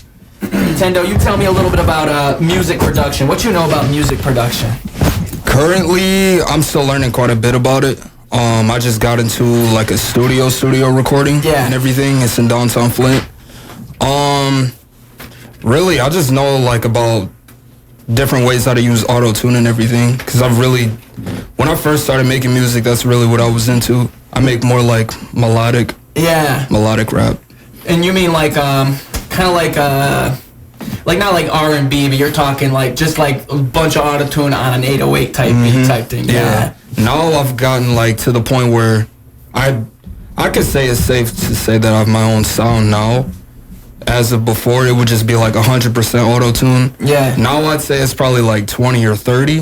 And now it's just like me learning like different ways how to sing and everything. I used to really sing out of my chest. Yeah. And this producer I have now, he used to even like try to teach me how to like sing out of my stomach instead. Yeah. Bring it all out. And that's something that like because I've never been like formally taught or anything, but I do like know that like singing from your chest, like it's like a more resonant thing. Like it's I've always known how to use my voice, but I never knew how to do that. Like I can still like kind of do it, but it's like almost like the way you breathe even has to be different. Like you kind of have to pull it in a different way. Yeah. You can't just push it out. You have to like make sure to pull it into your chest. And so like, but things like that are very important. Yeah. Because I think the performance is more important even than the mix a lot of the time. Exactly. And like with auto-tune, really people discredit that too. Like with auto-tune, if you don't hit it the right way, even the auto-tune won't play the same way. It'll sound like more rocky. It won't be a nice, smooth, wavy. Exactly. Like T-Pain is one of the best, like the pioneers of auto-tune because he's a crazy good singer. Like that's the only reason. Yeah. He's so good at like pitch control that he was able to like ride auto-tune in the perfect way. Like I think that that's something that that I think recording and mixing would totally help so much, because you wouldn't even know the difference. And I think too, it's like when you're in a booth and you're recording with somebody, you don't have, like, were you recording and mixing all of it for yourself? Like, were you working with somebody? Yeah, I had the guy who's producing for me, he actually worked with Dr. Dre for a little bit. No he way. said he's been producing for about 15 years now. Okay. And I've got him recording my album that's going to be coming out next month. And then doing that with him, was that like your first time in a booth at all? Yeah, that was my very first time. So it was like, dude could tell that I was like starstruck, because like, I live for shit like this, man. And like even just walking in there, he was like, "This is your first time in here?" And I'll go, "I've never done this before." Yeah. So he's just walking me through everything, and nice. like, I just try to. Do you know his name? Do you know who the guy is? I can never remember dude's name, but I've got his information and stuff. Okay. I could find it real quick. But I imagine, man, the first time I ever recorded with somebody was a lot different than recording by myself. Because recording by yourself, I mean, you want a producer that's going to make you feel comfortable and all that. It's good that he was doing that, because really it's like, especially if you've never recorded anything, you don't even really know what the rules are when you walk in there. Yeah. And also, like, when you're recording, you have to be, it's like the same thing with interviewing somebody. You have to make them comfortable, so that way they'll give you the best thing back. That's what dude would even try to tell me. He would have me like do warm-ups and stuff, like trying to just freestyle over the beat that I'd choose or whatever, just so I could warm up and be more comfortable behind the mic and everything. Yeah, because like, that's probably like the best like advice dude had ever given me, is just like warm up before. I'll just try to get right into it. Yeah, and that's like, it's hard to actually do every time though, to be honest. Like, exactly, man. Like, you tell yourself you should do it, but like, you still don't do it. I know. Yeah. You're just so eager to get in there and just get it done and stuff, but it's like, but like warm-ups, like especially with singing, like just doing anything with your voice, because I mean, like, I like to think that one take is always it. That's how I like to do it. That's how I like to think about it. But at the same time, it's like, you know, sometimes you just like, you can do better than what you thought you could do, and just by putting like that extra effort in. And I think practice does make perfect. It really does. Yeah, people don't even realize. It really does. And like, you could like if you're gonna go do a live performance, like just freestyling for like 10 minutes, makes it so much easier to go up there than it does like if you just didn't rap it all day, or you like practice earlier in the day, like just random stuff like that. Like, if you don't put yourself in like the mode of doing it, it's like a mindset thing. It's a whole different mindset. That's what B used to always tell me. Rapping and like freestyling is like two different mindsets. Oh, 100%. I call them a whole different thing. I don't even think they're the same thing. It's not, man. It's not. I used to think it was the same thing too. I'm like, all right, if we're freestyling, let me warm up differently. Because I look at freestyling like a written, I can do, it's almost like a freestyle that I can edit. Like, I'm picking these things out and I can put them in there. Whereas like a freestyle, the whole thing is like, you can't stop. That's the idea. So like, it's about keeping that flow going. The whole concept of a freestyle and a rap are different to me. It amazes me every time I hear somebody who like freestyles everything they record. Like, I just found out that Lil Wayne freestyles almost everything. Never writes anything down, man. That makes him probably the best rapper I can think of. He's a goat. He's a goat. If he doesn't write any of that, that is beyond. Insane. Can make triple entendres off the top. And Come on. I feel like the meccas of like hip hop are like, it's gotta be him. Eminem's like that in the sense Eminem's that Eminem doesn't. He writes like, if you ever see a rap Eminem wrote, it's always like chicken scratch. Like he doesn't write it straight. And it's like, you must have to think in some crazy abstract way to even approach a song like that and have it come across like you did it, you know? Exactly, like, you'd have to be so genius that you just like, that's the only way you can even do it. And like, I feel like everybody's got their own method, but like, you can just tell when somebody's onto something different when their approach is so specific like that. Oh yeah. Like, bruh, like, how could you freestyle everything? How could you like write it out in a way where nobody could understand it, but you were like, it's code, you know? Like, for me, I gotta write it in sentences. I gotta see the words. I don't know how you could be any different way. For real. Unless I'm freestyling, in which case I'll just like go off the top of my brain. But like, every song, I could never. Man. And like, even the people who freestyle, I don't think they're doing. I think they're doing the Lil Wayne method in the sense that where they cut in every 4 bars. But like, bruh, there's like, bro, when I look up to Juice, like, that was like my idol, right? Yeah. When I used to like go on YouTube and see like how he would record, I'm like, Bro, he did all this in like maybe 3 takes total. Melodies off top. Yeah, I bet. I remember the first time I tried to like make a song off a freestyle and not write a single thing, because I do the same thing. I write all day. I've got hundreds of songs in here, hundreds.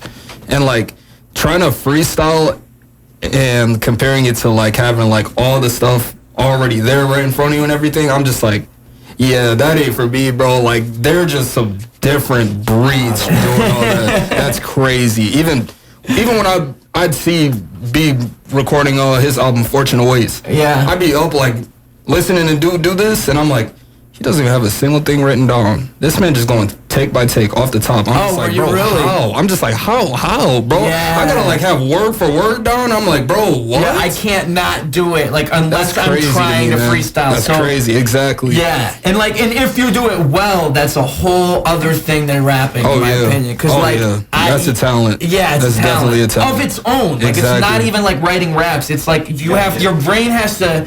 I heard Mark when it was because you know Mark Rebele. Oh yeah. And then there's the other Harry Mack. Are you familiar with him? Harry Mack. I've heard of him a couple times. Harry Mack is also he's specifically with freestyling. He's been doing it for he's been around for like a decade, I'd say now in the public. I don't know how long he's been freestyling for, probably like his whole life. But dude still is getting better. And it's crazy just seeing them evolve. But Harry Mack was on a thing, Mark Rebele does something similar where he does freestyle like tunes basically. Like, he'll make the whole song right there. So he was on freestyling with Mark Rebele, and they had this conversation where I can't remember if it was Mark or Harry that said it, but I think it was Mark, and he was saying like by freestyling, you get into this mode of like life where like you're just moving forward and you have to keep going, and it's like the only time of day where your brain is all the way on like that if you're freestyling like that, and it like trains you to do it in a certain way. You're like a step ahead. Yeah, like constantly. And you have to be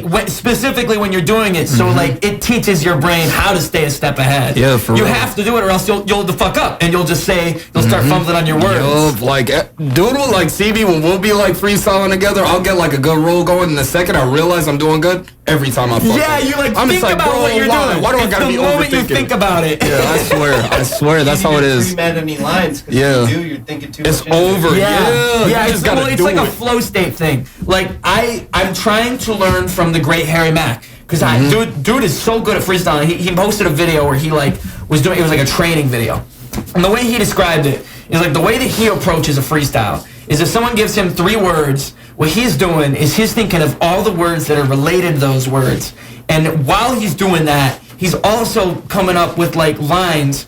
So it's like when you're doing a freestyle, like give me a word. Like, just give me any word. Seconds. Okay. So the word is seconds.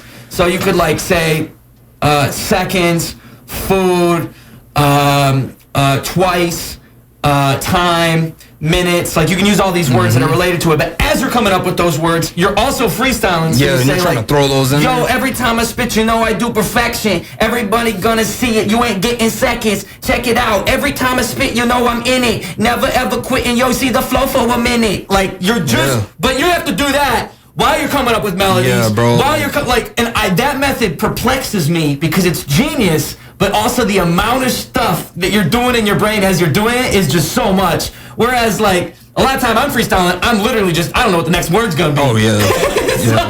I don't know how a dude does that. That's like, but I feel like if you could get to that point, your freestyles become so much more together because, like, everything is a setup. Like, it has so much structure to it because every single line, you're setting up that last part where it's gonna punch. And so it's like, there's such a rhythm to it. Whereas if I'm just going in like, hey yo, I'm sitting on a chair, see me right there, yo, it ain't fair, yo. For real, like, you don't know the amount of people that like have, like, I've met a lot of new artists lately. Yeah. And the amount of people who say they freestyle and they do stuff like that, and I'll be straight up with them, I'll be like, bro, like, I'm not that good at freestyling, but like, again, I'll be like thinking to myself, like, bro, I suck and I'm still better than you, like.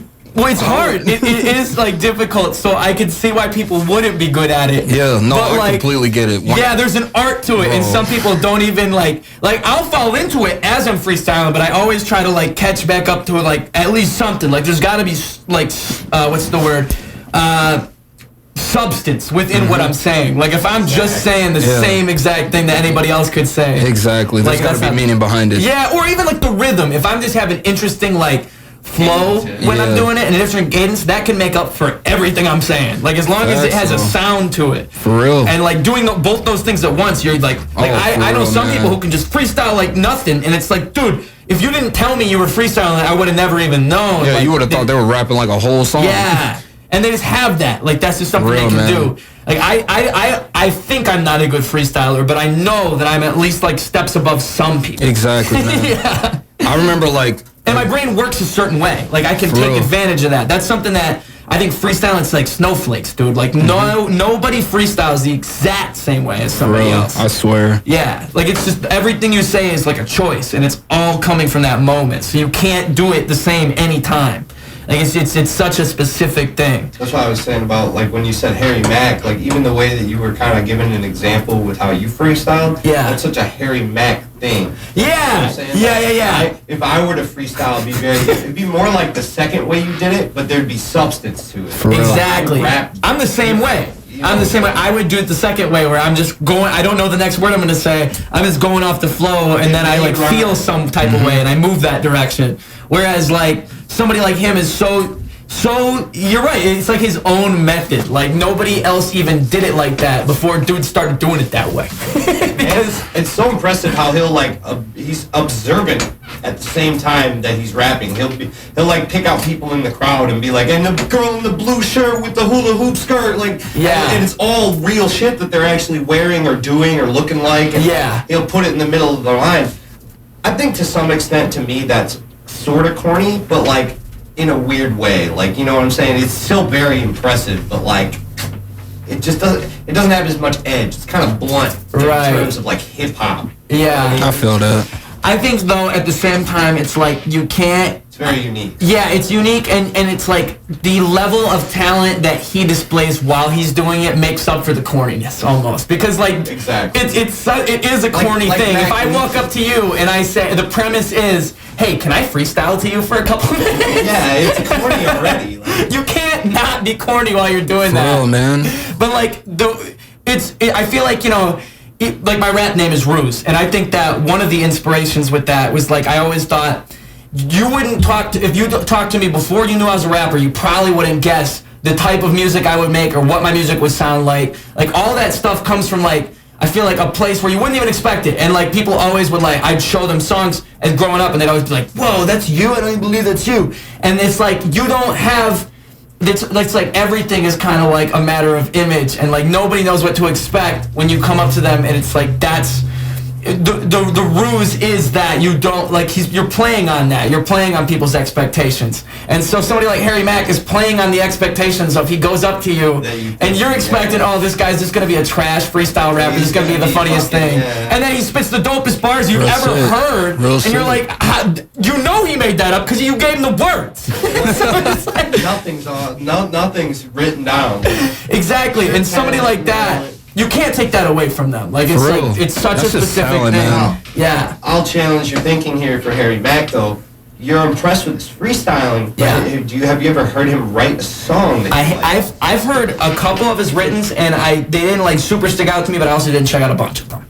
So, but I think that's an interesting take too. It's like kind of like that. The rap thing is his gimmick. You know what I'm saying? Yeah. It's not really artistic enough for me to like want to know more about. For real.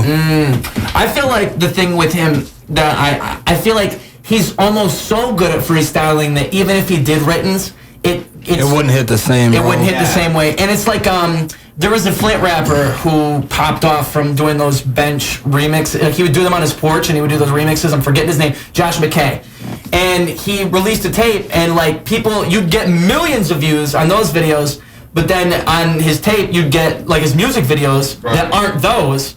You'd get not as much, and that's like I feel like because when I was looking at him for a minute, I would think like, dude, why are you still doing these porch videos if you can do way better content and it'll be more your thing? But that's why he keeps doing it, because they pop off every single time. Y&J. Yeah. See, if you ever listen to Y&J, like I don't think Y&J's music sounds great. I get how we can all dance to it. Hold on. Mostly we're just listening to the beat, and then every once in a while somebody throws out a catchy line that we all know. Yeah. So it's like, okay, go and listen to dude's old music, he's talented. Oh yeah, he can rap. Like, he can spit. He can spit real raps, but because he got on with this, people want this. They don't want anything besides this. Like, it's almost like what people want to see, and that's why he's making this content. It's like he's scared to try something new because like he got put on doing something else. You feel me? I feel like there's a point to where it's like you have garnered enough clout at this point to where you can be very serious now. Mm-hmm. And there's an artist that's like that. They get out on some bullshit and then they fucking start being real, and it's hard. Yeah. It's like I know exactly what you mean. I can't think of any names off the top, but I know exactly what you mean. Hard on the spot. They get on being like a meme rapper or something, then all of a sudden they want to do something deep, and everyone just clowns them for it. Yeah, I mean, I feel like the part that sucks about it is it's almost like it's like human nature to. It's like what I was saying before. People want the simplest version of something. Exactly, so like they want the simplest version of that person. Like they want whatever the gimmick is, that's what that guy is. I feel like you have to be somebody like X, where like you look at X and he kept changing what he was on people. Like that's what you do. You just take whatever they think you are and then just do the other thing and then throw them off guard. Like you have to go against the rules, because if you just keep doing the same thing, you box yourself in a way. You see how like with X, all that stuff was him. Yeah. He was a raging, violent guy sometimes. Yeah. He also was depressed a lot. Like the reality is what anchored it to him. Yeah. It's people that try to do all that stuff, and that's not them.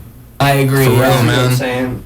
I mean, I feel like somebody like him, like it's like what we were saying before, like about great artists. Like you just have to have such a depth to you even to be capable of doing something like that. You have to have that like amount of. I think that's why so many artists that are such great artists just tend to be tortured souls, because you always tend to have so much duality within yourself. Yeah, and you're like, that's why even comedians, like I learned this lesson at a young age with Robin Williams, because like when Robin Williams committed suicide as a kid, Nobody expected that. Yeah, and it's hard to make sense of in your brain unless you understand that like people who tend to see, like, who they tend to be the brightest person in the room, tend to have so much depth in them that makes them act that way. Like, they usually don't feel that way all the time. They just are capable of doing it because they know what the opposite is. Like, the people who don't do that tend to be the people who are just the most regular and the least emotional. They're just chilling all the time. Like the most artistic people tend to be most conflicted people because they have so much going on. They have to put it out there. It's like why songwriting is cathartic. If you're like somebody who likes writing music, like you feel like you have to do it almost in a way. I feel like a lot of these people that are making this music don't enjoy music. They're listening to music. They don't have a deeper appreciation. Like, no reasoning behind it. It's important to me is because music helps me through shit. It's not therapy for them. They don't love it. They're just doing it because they're like, oh, I seen so and so do it. Let me try to do that. This is hard, or this entertains me, and I want to be entertained. Yeah.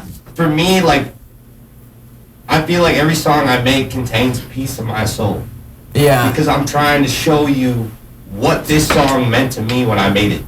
Right. It's a piece of me, like that.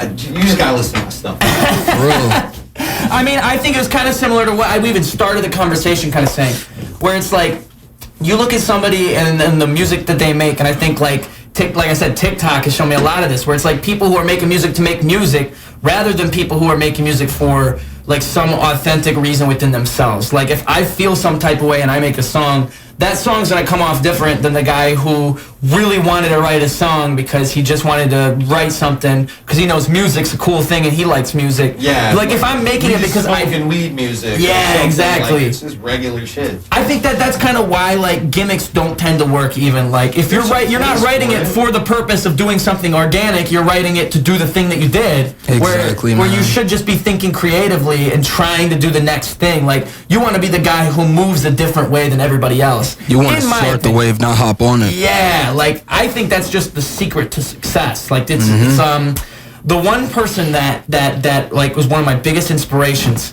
I think you're familiar with Andy Kaufman. Are you guys? I recognize the name, but I can't think of it right now. Oh, he's like the first true performer who he like drew from wrestling, where he would go out and he would go on a stage as a comedian and he'd like purposely like he'd do different things where he was always playing the audience. Like he would either like he'd be an asshole on purpose, and then like people just get mad, and that was what he was doing. Like he would go out and just be an asshole after you. Like he would do this gimmick where he was himself, and he was super awkward like 15 minutes. Then he walks back, and then he comes back out as an asshole, and is an asshole for 15 minutes. And he's not like doing jokes; he's just being an asshole. But it's like the way that he did it was so like it was so genius because it's performance art and. Like somebody like him. The reaction is the art. Exactly. Yeah, the reaction is the art. It's almost like a heel for professional wrestling where you're being the bad guy on purpose. And I think that like it taught me such a lesson in just entertainment in general. It like anything where you're doing something as a creator, I think it's invaluable to just get a reaction. Like if anybody just says anything at all, that is something that was created organically from you that would not have happened if you didn't do it. And so, like, it doesn't matter if people are hating on what you did. It doesn't matter if people are loving what you did. The fact that it even generated the reaction means that it meant something. Because if you do something that doesn't mean anything, usually nobody really cares or says anything about it. For real, man. For real. The thing I've heard that stuck with me since I heard it, and I heard it like 4.5 years ago, good content will never make you famous. The only difference between you and I and Lil Wayne is that he got his music in front of more people. Yeah. More people saw him than you. That's it. Right. That's the only thing. I think to an extent, like it's like because you see people who are talented, or you see people who are popular who are more talented than other people who are popular. So I think it all like plays out the way it does. Double. If you're actually talented and you can get in front of a lot of people, it's like a magnifier. Right. But like no matter what, talented or not, if people know who you are, they know who you are. Right. And that's the difference between you and people I don't fucking know. For real, man. And I think like it's there's also like the millions of people who are super talented that never get anywhere that just prove your point. It's like it's all in like it's like we were saying before about like what people say influences what you think. If you have a marketing technique where this guy looks super popular and he looks like he's the coolest dude in the room, everybody's gonna want to talk. Well, yeah, exactly. Know about you. Exactly. Love me or hate me, so many people knew about me just because I took a shot. Real, man. And to me, like that stood out as like as bravery, you know? Yeah. Like I didn't feel any type of way. I was like, all right, bro, like I don't care who you are. Like you said, fuck it, let's play him. Obama or like President Trump or Biden, fucking, I'll take the shot still. Rap lyrically. He gonna have the police on the door. The FBI commented on my YouTube video. FBI has entered the chat. But yeah, I feel the same way in the fact that I speak the raps. So you come and diss me? Bro, you diss me in a regular conversation, I can come back at you in a rap song. Real shit. That's the way I speak to you. It just works better that way. So I bet more people know you for this than they do for your music. I agree with that. And the fact that you do this gets you in front of people. Yes. So they know. Man. Exactly. I would say that I've tried to, and it's just something that happened naturally, but I like to think of it as like a branding thing at this point. Because like I said before, when I started 60 Seconds, that was just a thing that I was doing that I thought would be cool. I just thought this would be a cool thing to do. And then I realized, for one, there's nobody doing this. And for another thing, it's the collaboration thing. And I think that like by making what I do collaborative at heart, because after I did that, I did a tape called Constellations. And I love the idea of that because it's like the stars are coming together to form a bigger picture, which is the whole thesis that we're talking about. It's like you are one star by yourself, but then you come together with all these other stars and make a picture that's not even something you could have created on your own. And I think that like that was the idea behind that tape, but that's kind of become the whole thing. Like that's the main lesson I've learned from any art at all, is like by doing an interview, I'm meeting you and now we know each other and we just know each other. It's simple as that. Like just by that interaction wouldn't have happened if I didn't do an interview show, and now we know. Or like a podcast. A podcast is even better because now we're having like a 2-hour conversation where we have to talk to one another because that's what the whole thing is. Real, man. So we're both having that like back and forth, and I feel like those things develop relationships in a way that you wouldn't even understand. And the other thing is, dude, it's like it's the butterfly effect of your actions. Like this is something that is kind of sad, but like the 33rd episode of Ruse Radio was with Luke Benson. That guy just passed away like 2 days ago. Yeah, and blew my mind. He was only 24. So, like, rest in peace, Luke Benson. Oh, my God. Like, for real. I only ever heard good stuff about you. Yeah. Well, the thing I want to say was just that, like, when that happens, when something like that happens, the value of what you created is extended beyond what you could have ever guessed. Like, that's a whole 2.5 hour conversation with the dude. That's like a whole straight 2.5 hour conversation that you get, like, it's just there, and it's just always going to be there. And I think that those types of things where you don't realize the nature of what you're doing until after you've done it, I think that that is like the other big lesson I've learned through collaboration. It's like, you could do things by yourself, but just by working with people and like them knowing who you are, you knowing who they are, and putting that out there, there's so much unintended consequence of everything that you do that ripples outward. Like, you will never know. Like, That's why I'm like not worried about the Flint scene anymore. Yeah. I've been doing my lives, and if you ask me, like, the amount of people from Flint that are in attendance in my live streams is like 2 people.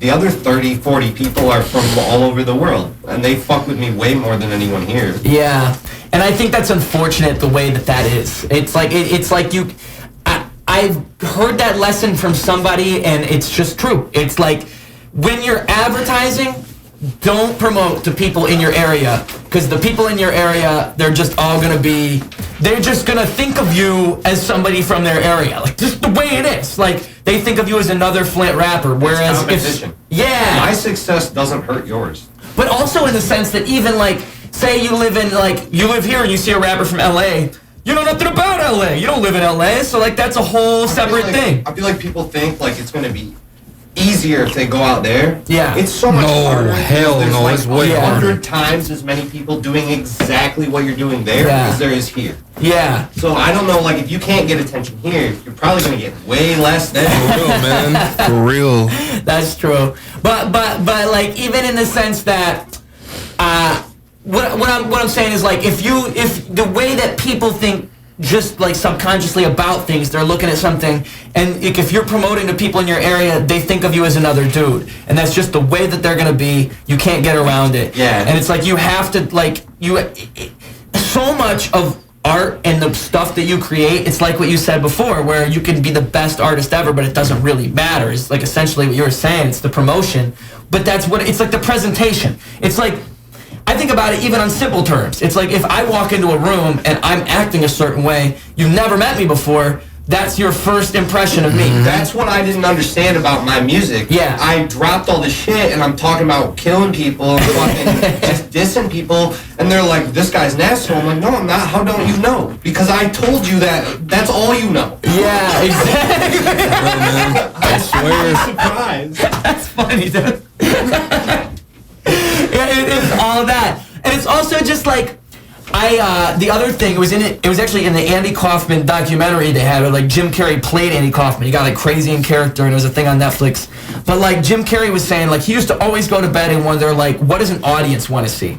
Mm-hmm. And one day he just learned, like, the audience wants to see the guy who doesn't care. Like, he just wants to see the guy who doesn't give a shit about anything, because that's what everybody wants. They just want to not care. So like, that's and I think that's like entertainment in a nutshell right there. It's like, when you look at like anything entertainment, you're like, nobody really wants to have to think or do anything. They just want to see the dude who's like not worried about anything, who's just being cool. Like, that's why like the best comedians are totally cool dudes who are just totally open-minded, or like the best actors just can do anything, because like their mind is like so Brad open. Pitt, like he's just like in the sunglasses. Just, what am I playing today?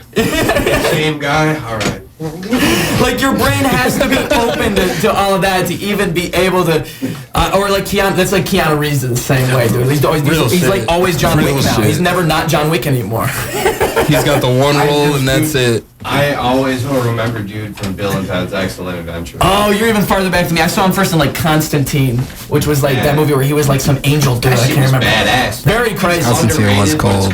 My mom had a crush on Keanu Reeves, so like that's how I knew him before everybody else had a crush on him. So my mom thought he was hot first. I just want to put that out there. There's a movie. I can't remember what it is, but it's like he's like a cop. And he's kind of like a bad cop, but a good cop. He just kind of like operates outside the actual law. Like, they're like, go get a warrant. He's like, here's your warrant. Like, you know what I'm saying? He's like, now give me the girls you kidnapped. Like, It's called Street Kings.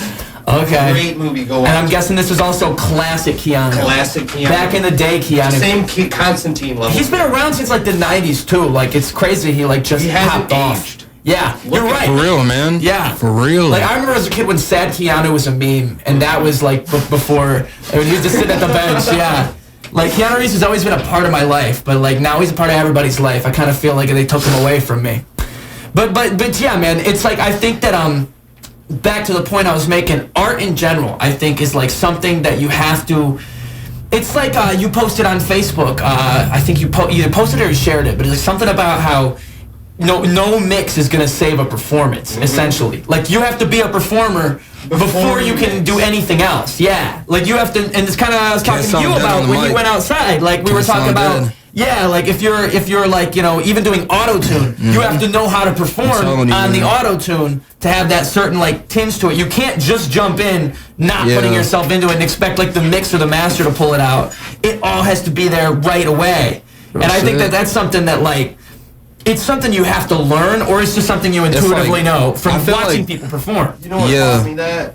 Listening to tracks with distortion and lo-fi music where they don't care about the mix like audio. It's supposed to sound like it was like recorded in the back of the room off of a record player or something. Yeah, when X popped off, that's when I really learned that lesson, because his original music that blew up was not mixed well at all. I'm pretty sure it was clipping and it sounded great, but like if you like thought about like technically about how it's mixed, you could call it trash. Like if you were a mixing mastering engineer before that came out, probably would have looked at it and went, nah, bro, you got to fix all this. They would have been like, put that back on SoundCloud. Keep it on SoundCloud. What is that? 2 years later, everybody's like, no, mix it how X did it. Exactly, and it's like that trash sound became its own sound. And so and that made me think a lot about like, I think if you make something, it's like if a tree falls in the woods and it's like the whole Andy Kaufman idea. It's the same thing. Like if a tree falls in the woods, nobody reacts. Does it matter at all? Like did the tree fall? Like if I put a song on SoundCloud, nobody reacts to it. Did I put the song out? So if I put a song out, it sounds like you could call it trash with the mix, but everybody reacted to it. That's the value in the song. It doesn't have to be mixed perfect. It doesn't have to be any of this. It just has to be something that like makes people think. To be anything, like the interaction creates the art itself. Man, it's about the reaction. Yeah. Shouts to Roy McKay. Always told me that it's about the reaction. It's not about what you do. It's about the reaction. And it's so true. Because you can't take a reaction away. Like you can't. And I think that's something that's so individual to everybody. I think a negative reaction. Yeah, exactly. That's the Andy Kaufman thing I was talking about. I tell my buddy all the time, like he's like, oh, look at this shit, look at how dumb this is, and he's like, yeah, in this song they said this and that, and like this is what they posted the other day. I'm like, dude, why are you giving them so much attention? Exactly. You're giving them exactly what you want. Exactly. I'm like, I don't look at shit I don't fuck with. You're over here like running it up. Yeah, well, a great example too is like the Yellow Wolf Eminem rap battle thing, where you gave MGK, even no matter what you think about it, Eminem won, MGK won, just the fact that Eminem like even gave it the time of day, and the fact that they went through the whole thing, there's such a creation, like such a thing happening there where hip hop just feels like there's not enough of that most of the time. Like there's not rappers interacting with one another. Like right now, I think the big thing is that Kanye is having a beef with, is it Drake? It's Drake right now. Yeah. He dropped his address. Oh, Drake about to do Drake. When I tell you, no, listen. When I tell you Drake is gonna do some ignorant shit. He already fucked his It's wife. Gonna be some ignorant shit he about to drop. I don't know what else Drake can do. Oh no, dude, that's such a Kanye move. Exactly, bro. I'm gonna keep it 1,000% though. Yeah. Kanye existed before Drake. Oh yeah. Kanye will exist Kanye's a goat. after Drake. Kanye's a goat. Yeah, I agree with that. Drake, his era is over. I'm so tired. I don't know about that, bro. I don't know about that. I'm so tired of hearing from and about Drake. I'm so because convinced Certified he's Lover just Boy. a piece of shit. You're a 32-year-old man that doesn't fucking appreciate like other people. I think you're out here like scamming and like doing shit to other people's wives. Grow the fuck up, dude. I thought that Pusha T, when Push had that beef with Drake, which I would never want to have a rap battle with Pusha T in my life. That's the main lesson you'll learn from that one is never ever get in the crosshairs of Pusha T. Don't ever do that. Drake is talented though, man. I feel like Drake is like. Well, Drake definitely defend himself. Drake can. What's so good about Drake is I think like no matter what you think about his music, his brand has always been on point. He's never even like took a step away from that for like the last 10, 15 years. Like just his whole image, the way he presents himself. Real, it's such a way. It's like what I was talking about. You think of Drake, you're thinking flawless. Exactly. And it's the way not he just sounds him is that flawless, he puts it that way. It's like the people who help him write his songs. Around him. It's everybody around him. So you can't contribute it all to him, but it's like there's a reason that Drake is Drake. And so, but then you have somebody like Push come out, and I thought that Push's diss was so genius because the only way you take somebody like Drake down is like most of his fan base is like women. So you hit home and say, bro, dude won't even talk about the kid that he has. He's keeping this girl and this kid a secret. Well, now all his woman fan base is all like, bro, like Drake ain't the guy I thought he was. Like you're literally tapping into like that guy's like, bro, like that is so personal to go there. I'm trying to say though, that's the kind of stuff that makes me not fuck with you. Like the whole brand thing you were talking about. Yes. The only thing Drake can do to poison his brand is do it himself. Yeah. Like I said, fucking around with Kanye West's wife, even if she wanted to with you. Yeah. Dude, who are you? Like, you're to the level to where you should know that's a mistake. Right. Well, Kanye's just like, he's like an unspoken god, I feel like. You can't, real, man. You can't Kanye is an artist and Drake is a performer. Yes. Well, because Kanye is such an engineer. Like, whenever anybody like just doesn't give Kanye any credit, I think it's sad because it's because they building this house right yard line. He was like, that's so dumb. I'm like, that's so fucking crazy. Yeah. Well, I think his mind works in such a way where it's like all the things he does, whether they're deliberate or not, just always create a conversation. And like it's like the thing I was saying, like he steers the conversation in a way that most artists just don't even know how to do. He's himself. For real, man. Yeah, and he's himself. Like he had that song where he can't tell me nothing. Where in the line, can't tell me nothing. yeah, and in the song he says, "I'm on TV talking like it's just me and you," and that's exactly his approach. Like he is always. Like he'll be talking like it's just you and him. I mean, that's an approach I try to like take just intuitively. I know from experience that from what like Joe Rogan is such a good conversationalist, for example, because he's always himself no matter who he's talking to, and he's really good at like listening to people and letting that like allowing them to be themselves. Like it's something you just have to know how to do, and like I think that like when you're able to do that, you just move in a way that other people don't. Like you're honest, and people appreciate honesty. So like, no matter what Kanye does, he can't do wrong because he's always been that's Kanye. What I said. Like, if I hear some bad shit about Kanye, we always hear it from Kanye.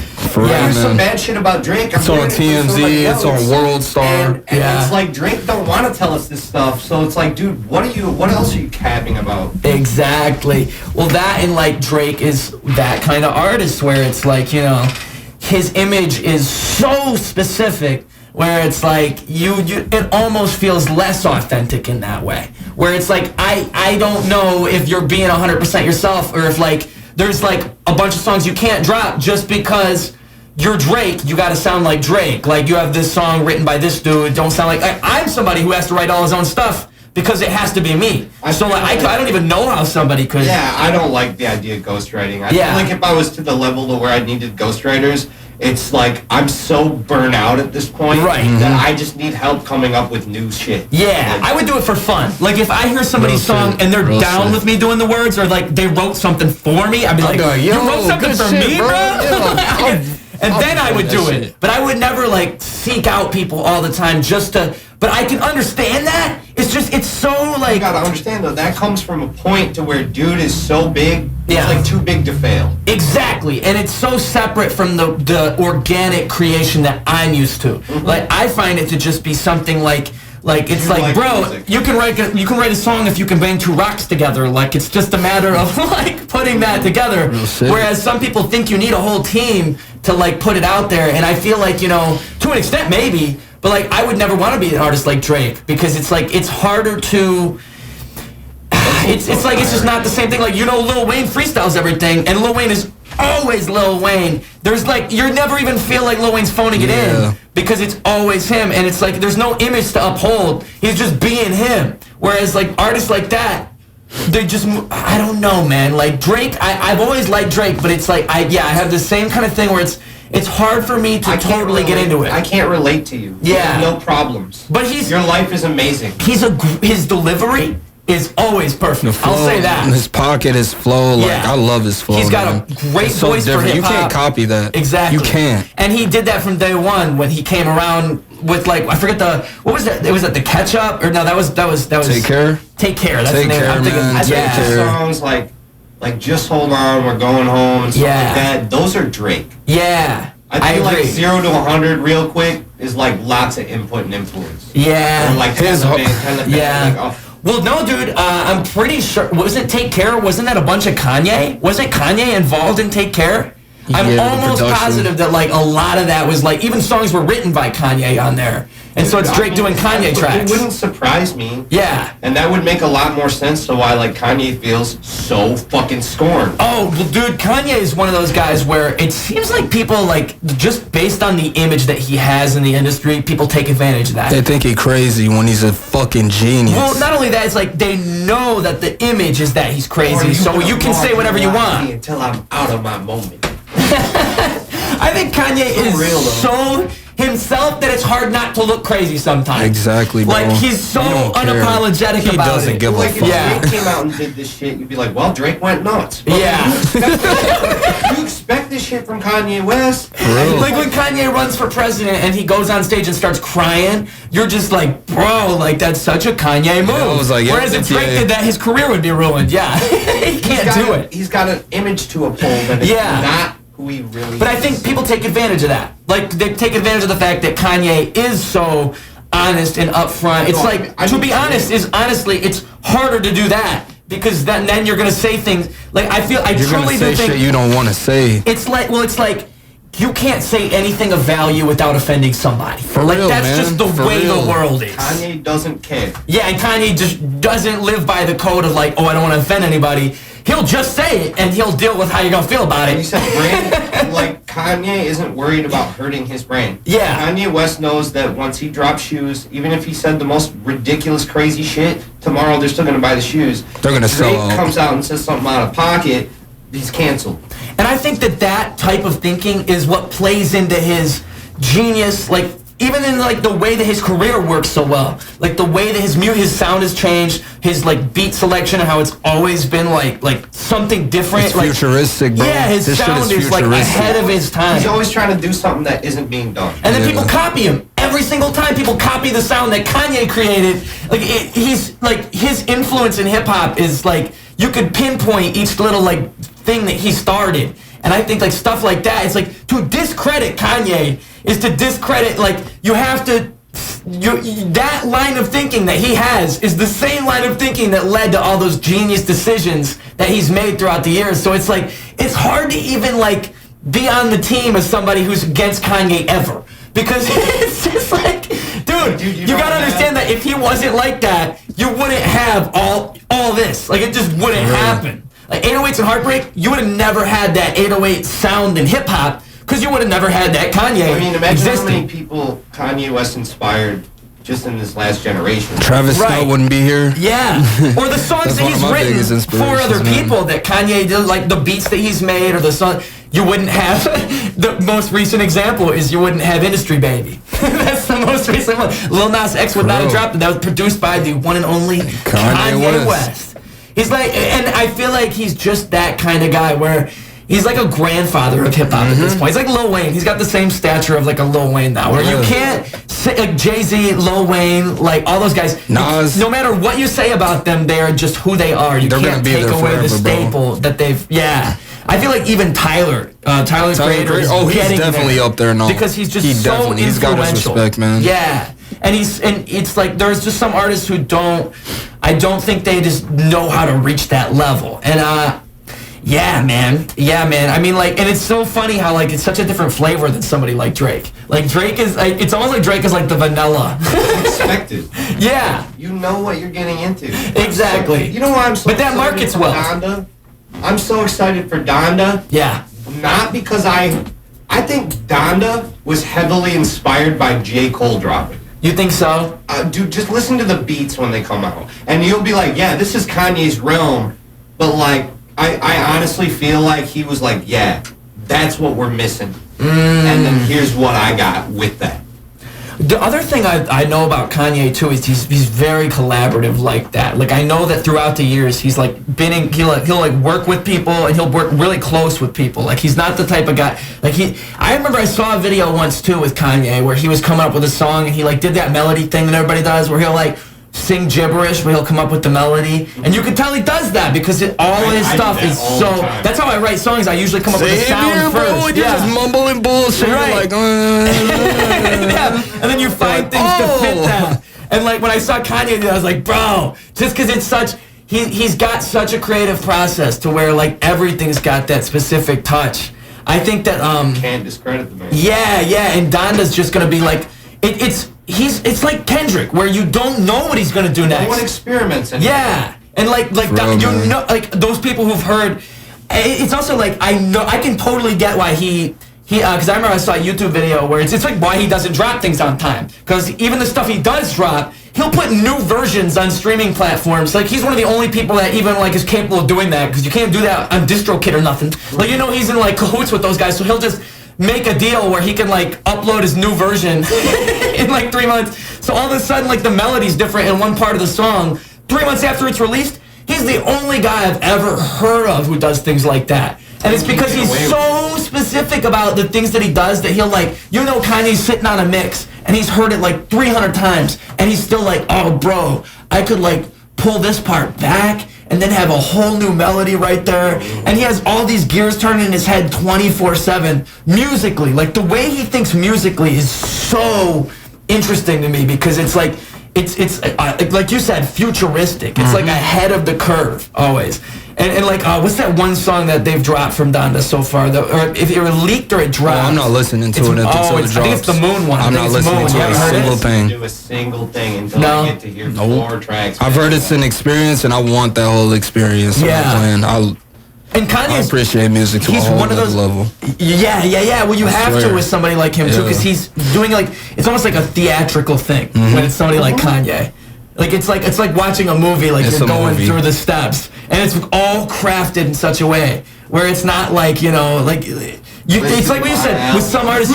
What'd you say? I said listen to my album. Yeah. Front to back. Yeah, but like it's like you want to have something with like a vision and something that's separate from other things, just naturally. And like you were saying about Drake, like it's harder to expect that from someone like Drake. Whereas someone like Kanye, or like I said, like Kendrick, like when I remember when Damn was gonna come out, right after it was on the heels of not Good Kid, Mad City, but what was it? To Pimp a Butterfly. That's my favorite Kendrick album ever. Yeah, me too. I could not even imagine how you follow up an album like that. Because like Good Kid, Mad City, how you follow that up? But then you follow that up with the Pimp a Butterfly, and you're like, dude, this is just something else. I'm like, bro, you just brought Tupac in here? What? Well, and I'm sure I don't know if you heard. Beautiful. It was originally To Pimp a Caterpillar because the acronym Tupac. Like, what the hell, dude? The amount of thought that goes into something like that is just so genius. Man. And then he comes out with Damn, and just the whole time you knew it was gonna be something. And it's still so much different than To Pimp a Butterfly or Good Kid, Mad City, but it's its own thing that just like is so him. And people like that just they it's like that a lot of that has to come from them. And I think that kind of thing is what has always inspired me. It's like why I like old Slim Shady way more than new Eminem. Because you can tell that he's like coming from a place where there's just something you're not seeing and you're like putting that out there in a way that other people can like understand. Like, like the way that he would be like raunchier and like just say like the something that other rappers wouldn't say, like Eminem, the Slim Shady in particular. Like there was those intros where it'd be like, dude, how am I supposed to sell this? You're talking about like crack babies and like man prostitutes. Like how are we supposed to? Other rappers are talking about hoes. Like, how are we supposed to sell this? But it's like the fact that he would even have the nerve to do that is what made him such a different thing. And I just think that like it's sad now that everybody is so. I feel like people are it's harder to get them onto something like that. Like everybody's a little bit more tight knit now. To take a chance. Exactly. Bro. And I think like people still want to hear it. I don't think the market's not there. I think it's that no one knows how to do it right. No one knows how to do it right, and we're sold this idea that the market's not there. So it's like you feel like you shouldn't do it. Like that's why I was saying about Eminem when he apologized for saying something about Tyler the Creator. To me, that was the death of the old Eminem, because old Eminem it's like, wait, what? would never apologize. That was just the fact that he would say sorry. I'm sorry, faggot. He would say it. He would say it again.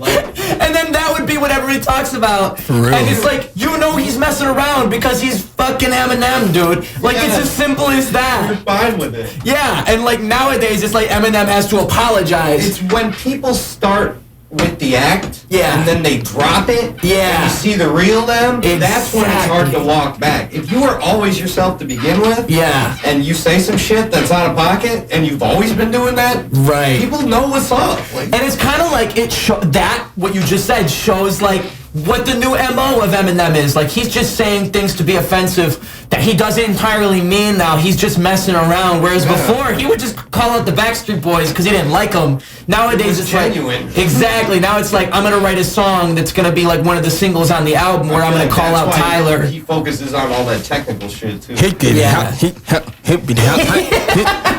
You know. Come on, bro. I will say that it does display a certain caliber of musicianship to do that. Yeah. But it's like, you don't have to do that. You're Eminem. Bro, right. You don't need to do that shit. Yeah, like we all know. Less is more. Like I said. Yeah. Yeah, it's like we all know that you're able to do the most technical thing, but by holding that back and only doing it certain times, like, or doing it when it's necessary, it's like like you just said, less is more. Like, if I'm a genius, I know there's stuff I don't know. And so by going in a way where I'm never fully giving you all of it, like, I'm allowing that room.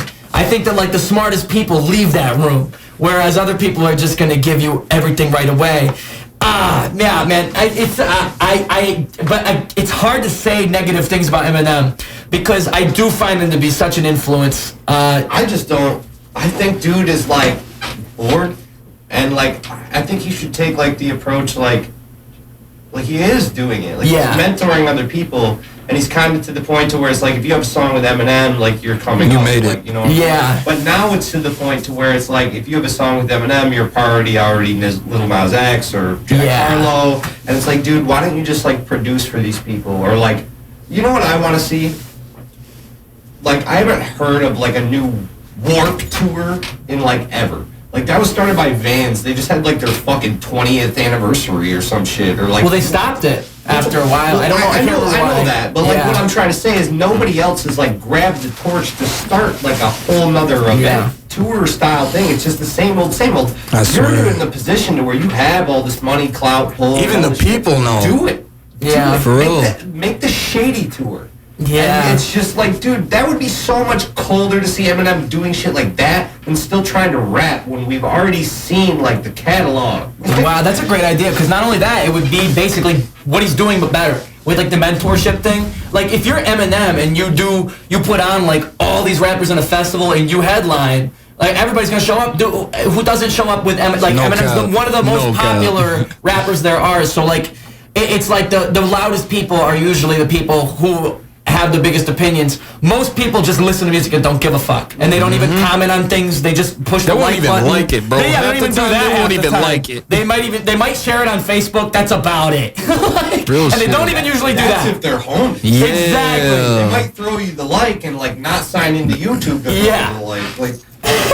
But that's what I'm saying. Like the fan base for somebody like Eminem is still so monstrous. Like you could never even touch it. He's got such name value to where if he was to do something like that, you're right, there would be so much value to it. It's also like in the same vein of the collaboration thing we were talking about. Like just by him doing something with other people, giving a platform for everybody else. Yeah. And it would be like something we desperately need, like right now. Like I said, like I mean, he started Shade 45, which was that station. I don't know if that was him starting it or what. That's like a talk show. I agree. You see what I'm saying? Yeah. That's like something that's being done a lot. And that's not really him either. Yeah, and it's just like it's like his name is associated with it. It could be even the same thing. Like I said, it could be Shady Fest or whatever the hell it is. Yeah, it actually be hard as fuck. It's Shady Fest. Hard, like, and like I said, you could make something like that a staple that was like Like I am talking about Warped Tour right now. Like it's like fucking.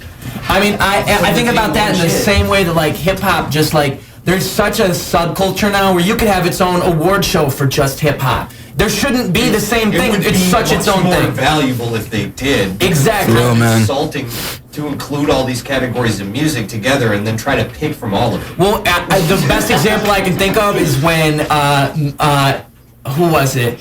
It was the guy who wrote Thrift Shop, Macklemore. When Macklemore won over To Pimp a Butterfly. To this fucking day. Hold on.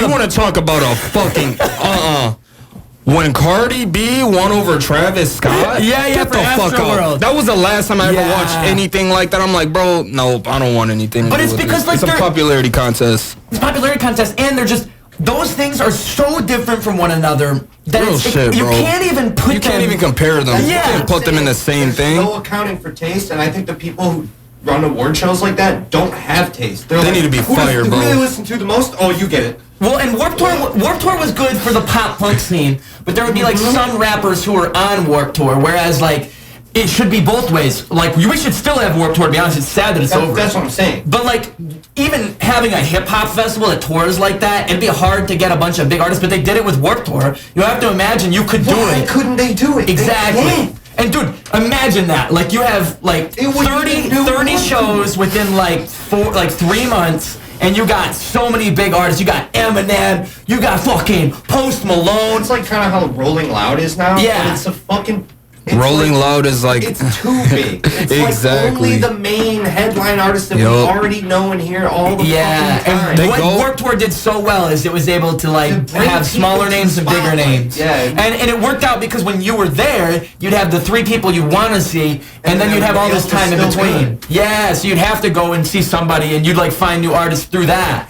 Yeah, I think that, you know, and nowadays it's like people talk shit about festivals because you gotta have restrictions at festivals now. You can't just have a festival. We gotta have a million rules around it because we can't just go to a fucking festival, bro.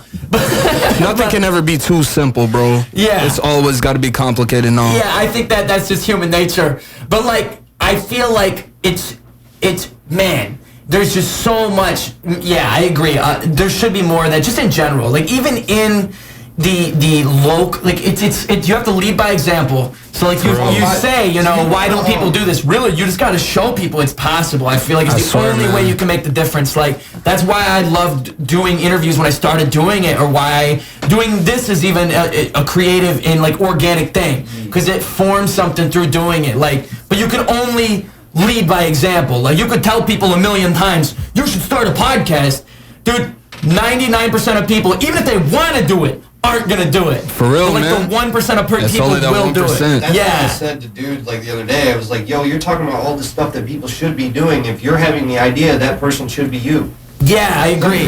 Yeah. I think that people they just like to control. They like to be in control. It's just something people like to do. Yeah. They like to, you know, it's hard to be open-minded. It's hard to just let people. It really is. Yeah. I gotta catch myself all the time like, yo, am I fucking... people don't do that enough. No, they don't. They don't check themselves. It's humility is what it is. You have to have humility in what you say and do.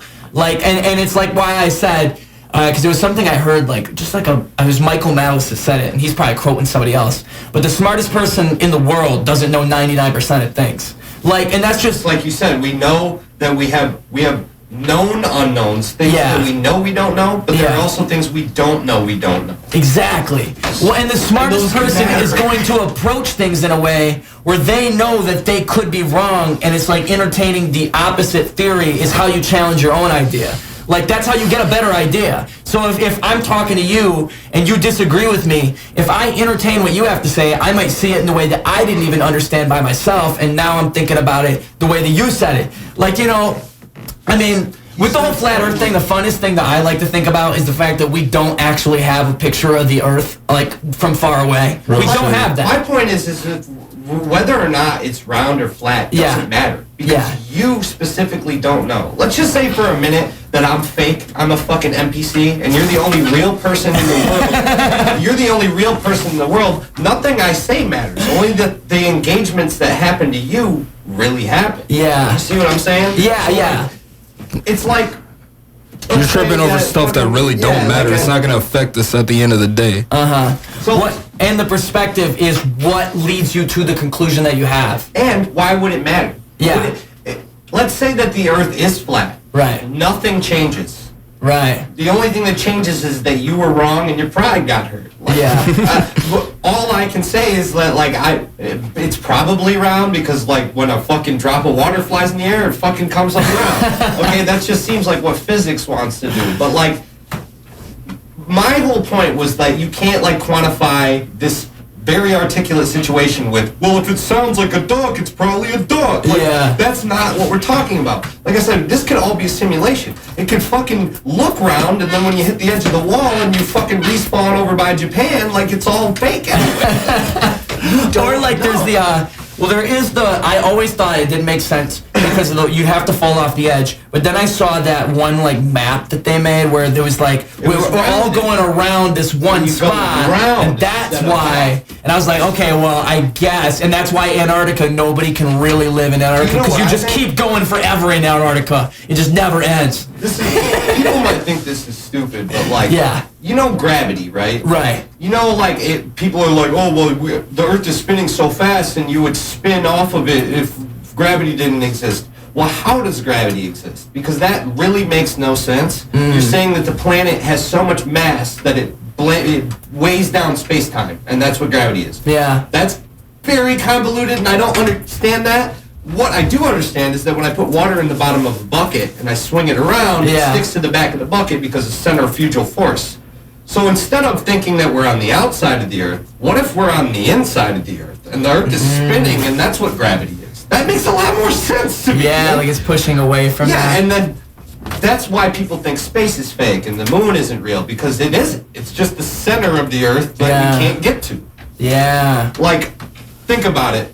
If I'm swinging the bucket, the point at my arm is the fulcrum, right? The closer you get to the inside of my body, the less gravity you experience. Right. That's the same way it is when we're close to the ground versus getting far up in the air. Okay. Gravity lessens. Maybe I'm closer to the fulcrum than farther away from it. Right. So these are like again, none of this matters at all. But like, these are just things that'll make you think, like, maybe gravity's the key. And like, everybody's been thinking about this wrong. Like I said, like, Earth is basically a halo ring, but one big sphere. Right. Well, and gravity's a theory in itself. That's what I'm saying. You can't truly prove it. Yeah. So like, there's no way to say that you know any specific way about shit. Yeah, exactly. And whatever you do think it is usually based upon some kind of theory that somebody made that we all just kind of trust in. Right. Because that is what it is.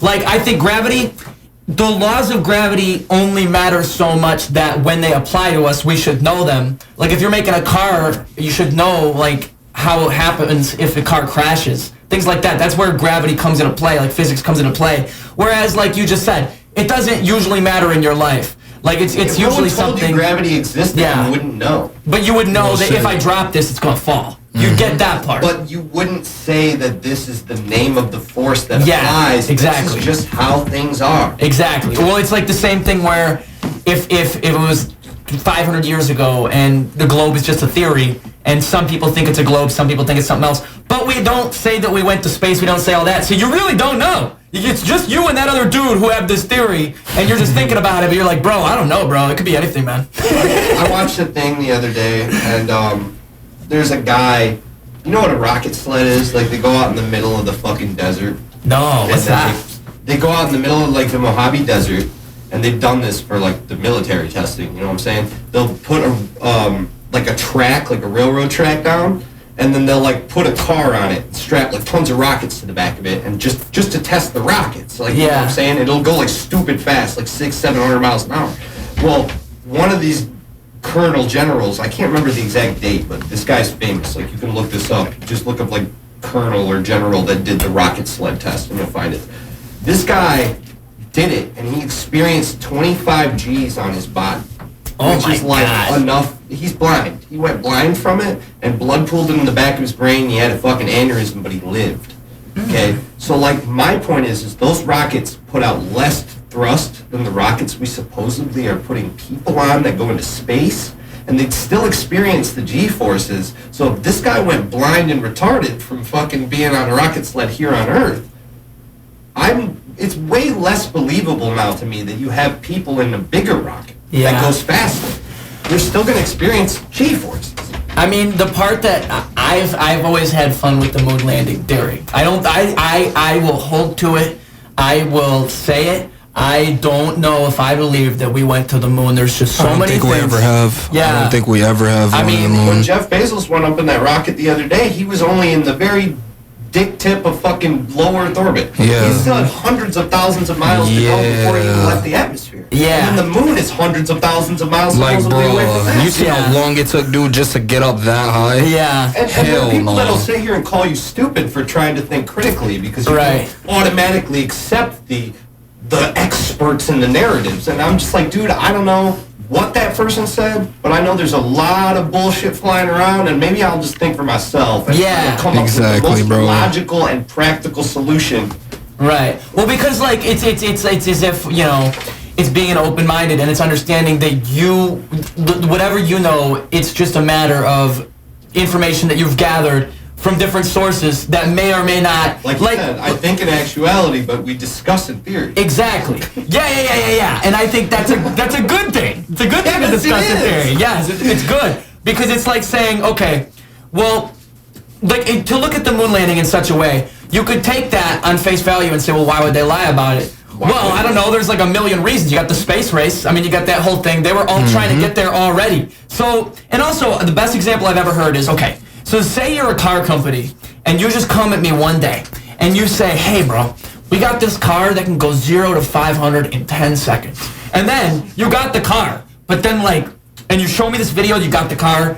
We all see you got the car. But then like 2 months later, you can't make that car ever again. You never have that car again for the next like 50 years, 60 years. So it's like, was that video of the car real? I actually saw the car, like maybe it never actually existed. Exactly. And why have we never made that same car for 50 years? Don't you think that if we made that car and the car company was being legit, we would have a better version of that car within it's just the way within that things... Within the year. Exactly. You see how fast we're moving on? Yeah. Right? Let's say all of space was a lie, and Russia was about to figure out the moon stuff, and they're like, the U.S. goes, man, we know this is bullshit because we know space isn't real.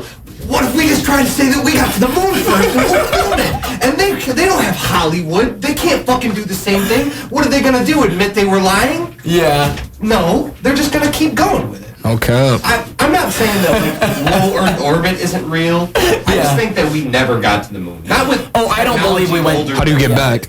How do you get back? How do you get back? Please answer me that. Please answer me that. How do you get back? Yeah.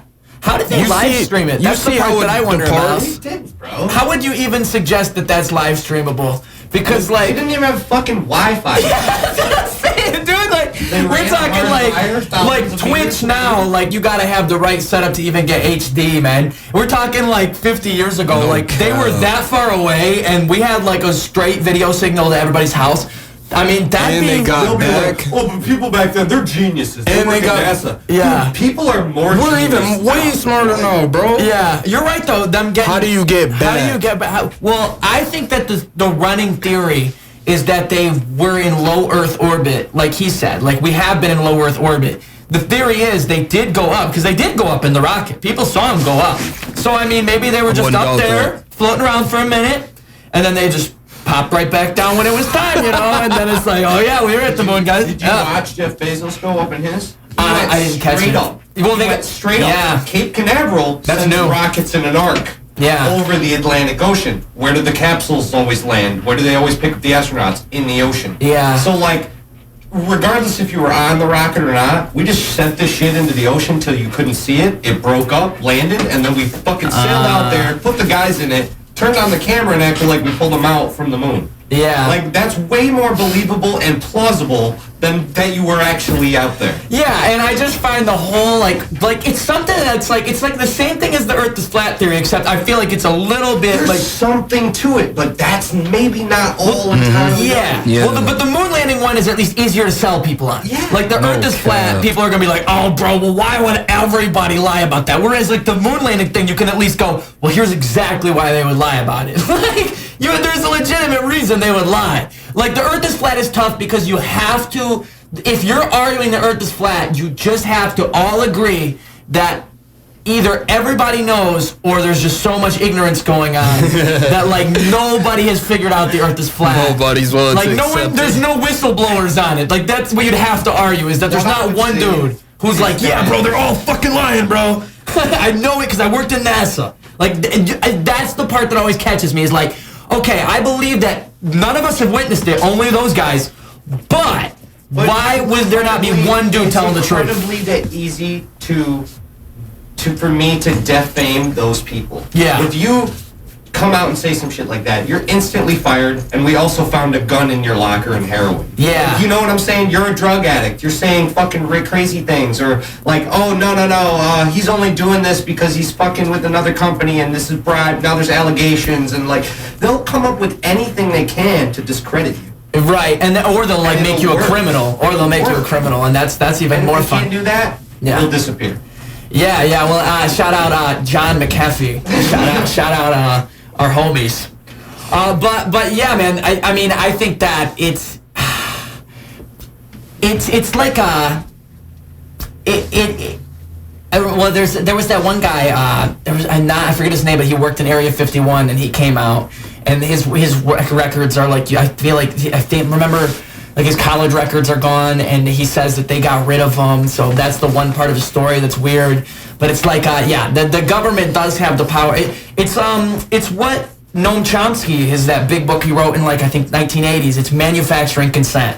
And I think that especially nowadays, if you are observing news media or anything that would be influenced in such a way, you have to remember that, like, manufacturing consent is not even something, it's not like there's a bunch of dudes that are in like robes and they're in like a cult and they're all like saying, yeah, let's fucking kill everybody, let's ruin everything. No.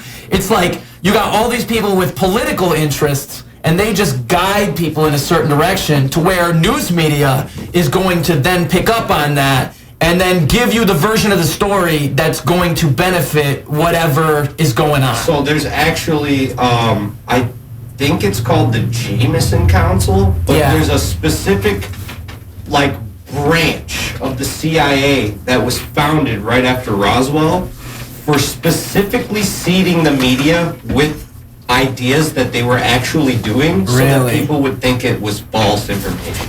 Well, and there's the Governor Whitmer thing now that just happened. That one's a fun one, where it's like the CIA was like 10 of the 16 people, and that was just like something they didn't mention all last year. It just came out, and that's why they're talking about it now. Like, they wouldn't have told us that unless they had to tell you that. But like now they're saying, oh yeah, it was 11, and like the way they do it is, they'll go in with their CIA dudes, and they'll be like, hey, yo, we should all do this thing. And then all the impressionable dudes go, oh yeah, bro, let's go kidnap him, bro. And then now the dudes who were told to kidnap somebody are the people who came up with it. It's like they're real creative about it, man. Like, they're geniuses. You gotta give credit to the people running this shit, like, whether you think they are. It's like a gang. It really is similar to like how you would run a gang. You'd be like, yo, if we want to fuck up how they're doing on that street, let's just mess up their operation. Let's get in there all sleuth-like. Yeah. Like, let's just go in and make them think that it's their fault when really we're the ones behind it. And so it's perception is reality. Perception is reality. If you can get somebody to believe, like I said, if you can keep people blind, desperate, and wanting a way out, like, they won't question your authority. And I think social media helps it in the sense that people do just want to read a headline. It definitely does help the confusion, because no one knows what's true, what's false, what is fantasy, reality. Like, and it's all a mixture of those things. I had strange feelings when they first did fact check on Twitter. It was last year, and I remember it was with Trump. And I thought that was so weird, because it was like, why are y'all doing a fact check now, of all times? And it's like, that has only ramped up. But immediately when that happened, because it's like, I don't think people realize even the subconscious nature of it. Like, if we're on social media and there's just a little label under something you posted, like, just having that there. Assume it's bullshit. Yeah, well, and it's like when you see the fucking, this is covered because it's got content. You're like, what is it? Yeah, but even if you're smarter than that, like, the way that you're thinking about it is different than if that shit wasn't right there. And it fucks with the whole conversation now, because now it's like... disinformation, information. Yeah, I think that... True, false, it's all a bit of all of it. Like, yeah, and I like to think of it like misinformation. Like, if you call something misinformation, it's just misinformation, because you can even learn from things that are untrue by, like, the way that people think different ways, man. Like, that's what I was trying to say to dude in the fucking thing. I was like, listen, even if this is the way that you think, we don't know. Like, I've never been up there, you've never been up there. Fuck, it might not even exist. Yeah. You get there and you fucking hit a plexiglass screen like a fucking tiny ant. What is that Jim Carrey movie where he's stuck in the dome? Oh yeah. You know what I'm talking about? It's like, imagine if you just hit the edge and it was always a movie about you. I feel like there's something like that happening, but it's like all of humanity. Yeah. They don't know, but maybe they do, and they're like trying to be the controllers of what they actually know. I'm a fucking theorist. That's a fun way to think about it, though, is like you really just got a bunch of aliens playing chess. But we're all just characters on a video game. I'm nuts if I keep going on about this shit. I mean, I think that what's fun about it, though, is... I just think too much. But that's the fun part is, like I was saying, it's like a litmus test of the way that somebody is. Like, if somebody's capable of having the conversation, I think that they just are so much more open-minded than the guy who's not going to have that conversation. Mm-hmm. And it's like you lose so much when you aren't willing to entertain ideas that you might disagree with. Like, it's so much more engaging to, like, go, okay, well, why do you think that? Rather than just going, bro, fuck everybody who thinks Earth is flat. Y'all some stupid motherfuckers. We went to school together, bro. We learned that here. Yeah. The dude, like, even then, like, the stuff in school, they're like, now, like, no, that wasn't actually how it was. Let's go back and rewrite the history. Yeah. No shit, so, bro. like, how many times has that happened? It makes me wonder how Americanized my education was, to be honest. Because when I was a kid, I knew that, but I didn't know that in the way I know now. Like, so it's like, it makes you wonder when you learn American history and all that, like, you're probably getting a very cute version of, like, what it was. Right, so, like, I like to use Thanksgiving. Okay? Yeah. Because when I was taught about Thanksgiving as a kid, they make it look all happy-do-lucky, like they're all sitting. He's chilling with the pilgrims, bro. Sharing food and stuff. What they tell you now is that the pilgrims bloodied, massacred, raped, and stole from all the Indians, when it was like, okay, maybe some of the racist pilgrims did some of that. Yeah. But how do you think they, like, brought about agricultural crops that they didn't have over there? The Indians taught them. They didn't teach them because they were afraid. They taught them because there's mutual benefit. Yeah. You see what I'm saying? So, like, it's both, but it's never one way or the other. Right. I mean, I even think about that when it comes to, like, the whole Confederate flag thing. Is like, a lot of people who would put a Confederate flag on their truck, they are not aligning that with the morals that the person being offended by the Confederate flag, are usually aligning it with. Like, they're thinking, like, bro, I'm proud of, like, the people. Like, there's something about the South that inspires them, and they think, like, the way that like, just the context of it is, it's like we were saying about words. Like, I can't get mad at the symbol unless I know what you mean by having it there. Like, so because it creates such a conflict where it's like, I think that, like, a lot of people, like, will just associate it with racism in general. I think that's really where the issue is. But I think a lot of people with Southern pride are not racist at heart, and they're not putting that flag there because they feel that way. No, that's it's just like repping the Flint flag. Exactly, like, to them, they're not even thinking about it on those terms. Even back in the day, like, when people actually had slavery. Yeah. Okay, you got to remember, before they tried to free the slaves, that was normal. So it's not a flag that represents we want slaves. Right. This is just our flag. Right. So, like... Well, and that's a tough thing to even think about, man. It's like I don't think it makes you think about morality and, like... They just did it because they had to. You think so? Yeah, because of industrialization. Yeah. And then, like, there was that big conversion, and they try to act like that didn't happen either. Like, the people that ran plantations had all the money. Yeah. Okay? All of a sudden, they have no workers, and they're not about to keep running the plantation. But, hey, we just discovered coal and built a factory up north. I'm going to move up there and put all my money into a factory. Yeah. So, like, you know, and then all the people up north that, like, can't they're done working in factories, and now there's a bunch of farm work downstate that'll pay us. Yeah. Let's go do that. Like that was like a big thing. There's a name for that event, and I was taught that in school, and I was like, okay, that makes a lot of sense actually. Now they try to act like that was never a thing that happened, and that Republicans and Democrats were always where they were, and like it's just like, dude, what are you backtracking for? Yeah. It's more confusing.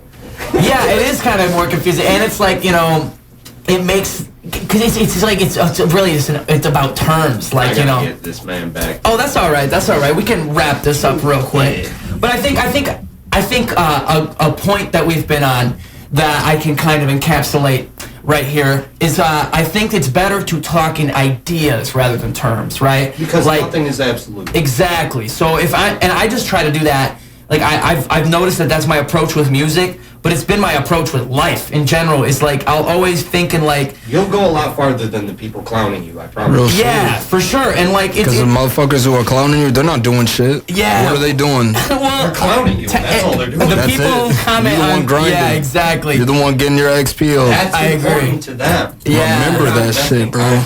Yeah, well, or just in the sense that like the fact that they're, it's like what you just, you know what, you just said it perfectly. That's beautiful. Yes, I agree with that. And I think that by allowing that open-mindedness, like catching yourself, like you said too, being able to have that humility, I think it allows for like people open up to you in a different way when you allow for them to just be whatever they are. Like your music will sound better if you reflect on yourself. Exactly. I mean, like, I find it to be like, bro, who thinks that it's a hot take to go out there and say, yo, fuck everybody who thinks like the earth is flat? That is not a hot take. You're just saying what everybody. Shit at yeah, exactly. Like, there's no reason to post that other than to just know that people are gonna agree with you and you're just talking shit. Whereas, like, the open-minded thing to do would be to not even care whether or not people think that way, but being able to, like, yo, bro, like, why do you say that? It's just so, it's more fun. It's much more fun. And like you said, your music will sound better, your art will be better if you allow this type of mindset. You'll have a deeper appreciation for everything around you and everything that happens to you. I think it's a matter of ego in the end. I think that if That's why, and I feel like if every genre has an emotion that it's classified with, rap is ego. Yeah, and I struggle with that because I really do like. I never really thought about it on those terms, but when I had Cam Lapine on the podcast, he said something. He was surprised that because I said like I try to keep ego out of it as much as I can. And he basically said that like, yo, I wouldn't think that with rap. And that way, people want that. Exactly, and it made me think a lot about that because I think that like that's kind of the other thing I really try to do differently in what I do is like I try to take the ego out of it and allow it to be whatever it is. Whereas like I think that like so much of everything is just people not understanding that their ego is guiding things so much and just like letting that make the decision for you. I think it's like something, like I said, like leading by example. Like the only way you can do it is by being an open-minded person and seeing what people have to say. You can't just like teach people that. They have to just see what it is. That's like drive, too. You can't teach people drive. There's a lot of people out here that are like, fuck it, I'll just buy a rapper and I'll build me a rapper, like Build-A-Bear. Like, you're going to be dragging them their entire career if they don't have the drive to get there themselves. Oh, shit. Build a rapper. That's just not going to happen. And I'm not saying you can't do it. I'm just saying you won't be successful. You may be successful. They won't. Yeah. And be successful for them. And it's not the same. It's not as rewarding. It's just not the same thing. Yeah, I think that this world is what you make it, and that is what that's how we're gonna wrap this up all cute, tight in a bow. We're gonna say the world is yours. The world is yours, boys and girls. Do you want to come do a live stream with me when we do reviewing music? You hey. fuck at it. Yeah, dog. You know I'd have little opinions. You know I'd have little thoughts. I would love to do a little live stream review. Here, let's get you back in front of the camera right before we pop off of here. Let's let you. Oh, I got that one. I got this phone camera on right here. That's the one I've been using. You know, like you can do like the two cameras at once, right? What you saying? Like what 2017 would do. Like you have a big screen and then somebody's on the. That's what I do on the YouTube videos. That's why I got the 3 cameras all set up. Yeah.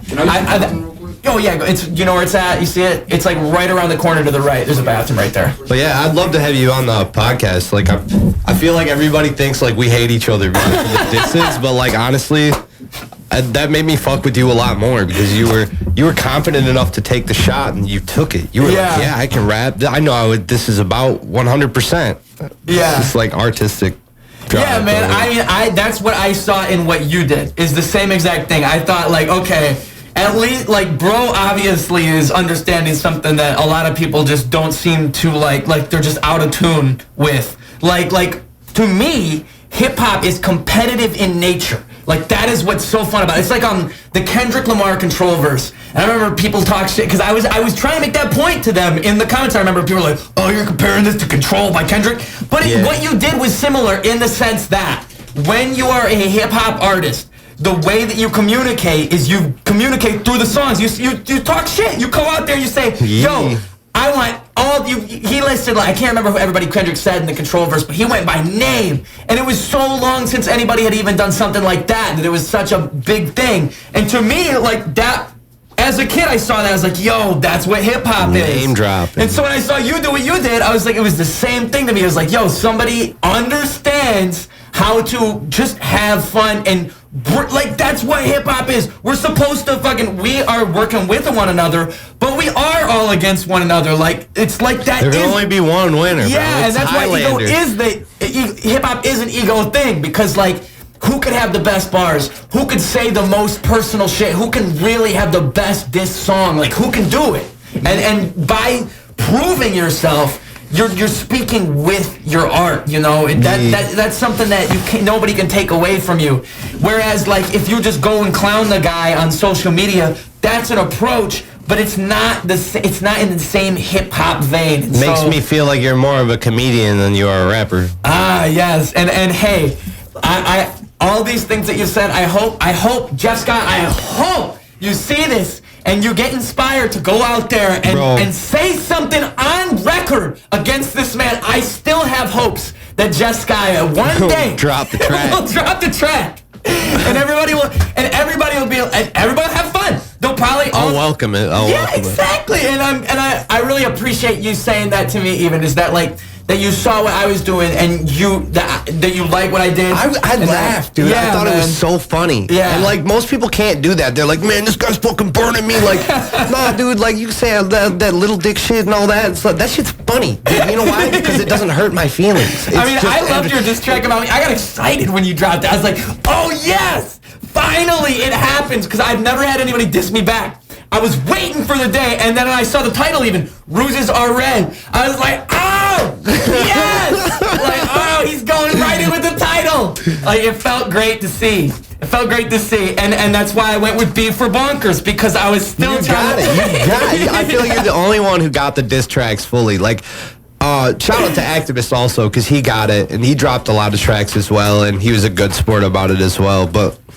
I feel like you've held your opinion the same as you. Yeah. As not a lot of same people did that. They kind of changed the way they felt about me, and I feel like you came in with like this guy can move a little bit. You know what I'm saying? Yeah. I think that people just don't have the approach towards performance and putting themselves into things.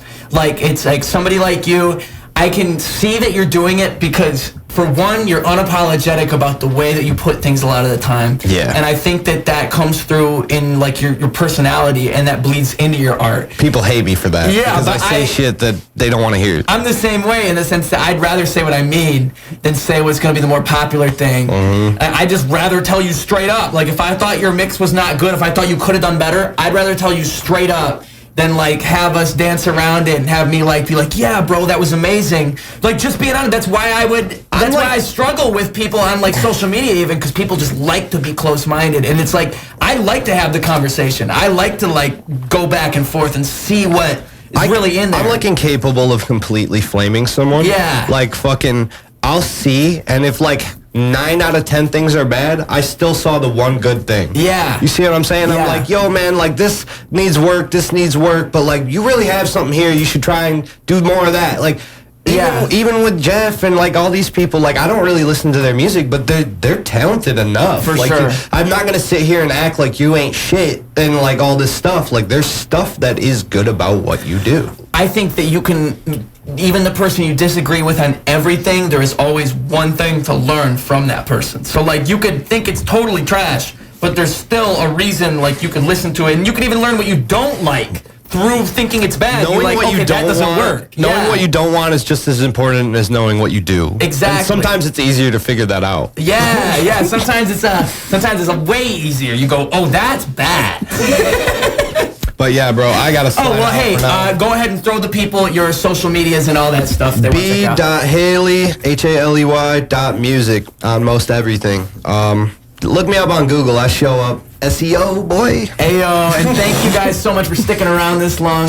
Check this man out, bhaley. He's got YouTube videos helping local artists, helping any artist for that matter. He reviews music online all the time. All you gotta do is hop on those social medias. bhaley, like he said, that SEO mofo. He's got it figured out. Okay. SoundCloud, Spotify, Twitter, Instagram, all of them. Everything you think of, I got it. And then, what are your social medias, real quick? Oh, slide in. Yeah, let's get them on there since we got to talk to our boy. It's Tendo with a 7. Tendo with a 7, and that's like Tendo. 7ENDO. You can find me on Instagram and Twitter on Slippery Season. TikTok, same thing. Literally, you just search me, you'll find me. I'm sure of it. All right. And hey, thank you guys so much for being here. We learned some life lessons in this Ruse Radio. I'm gonna cut it out right here. It's been a pleasure. I missed y'all. Ruse Radio, clocking out. Gang, gang.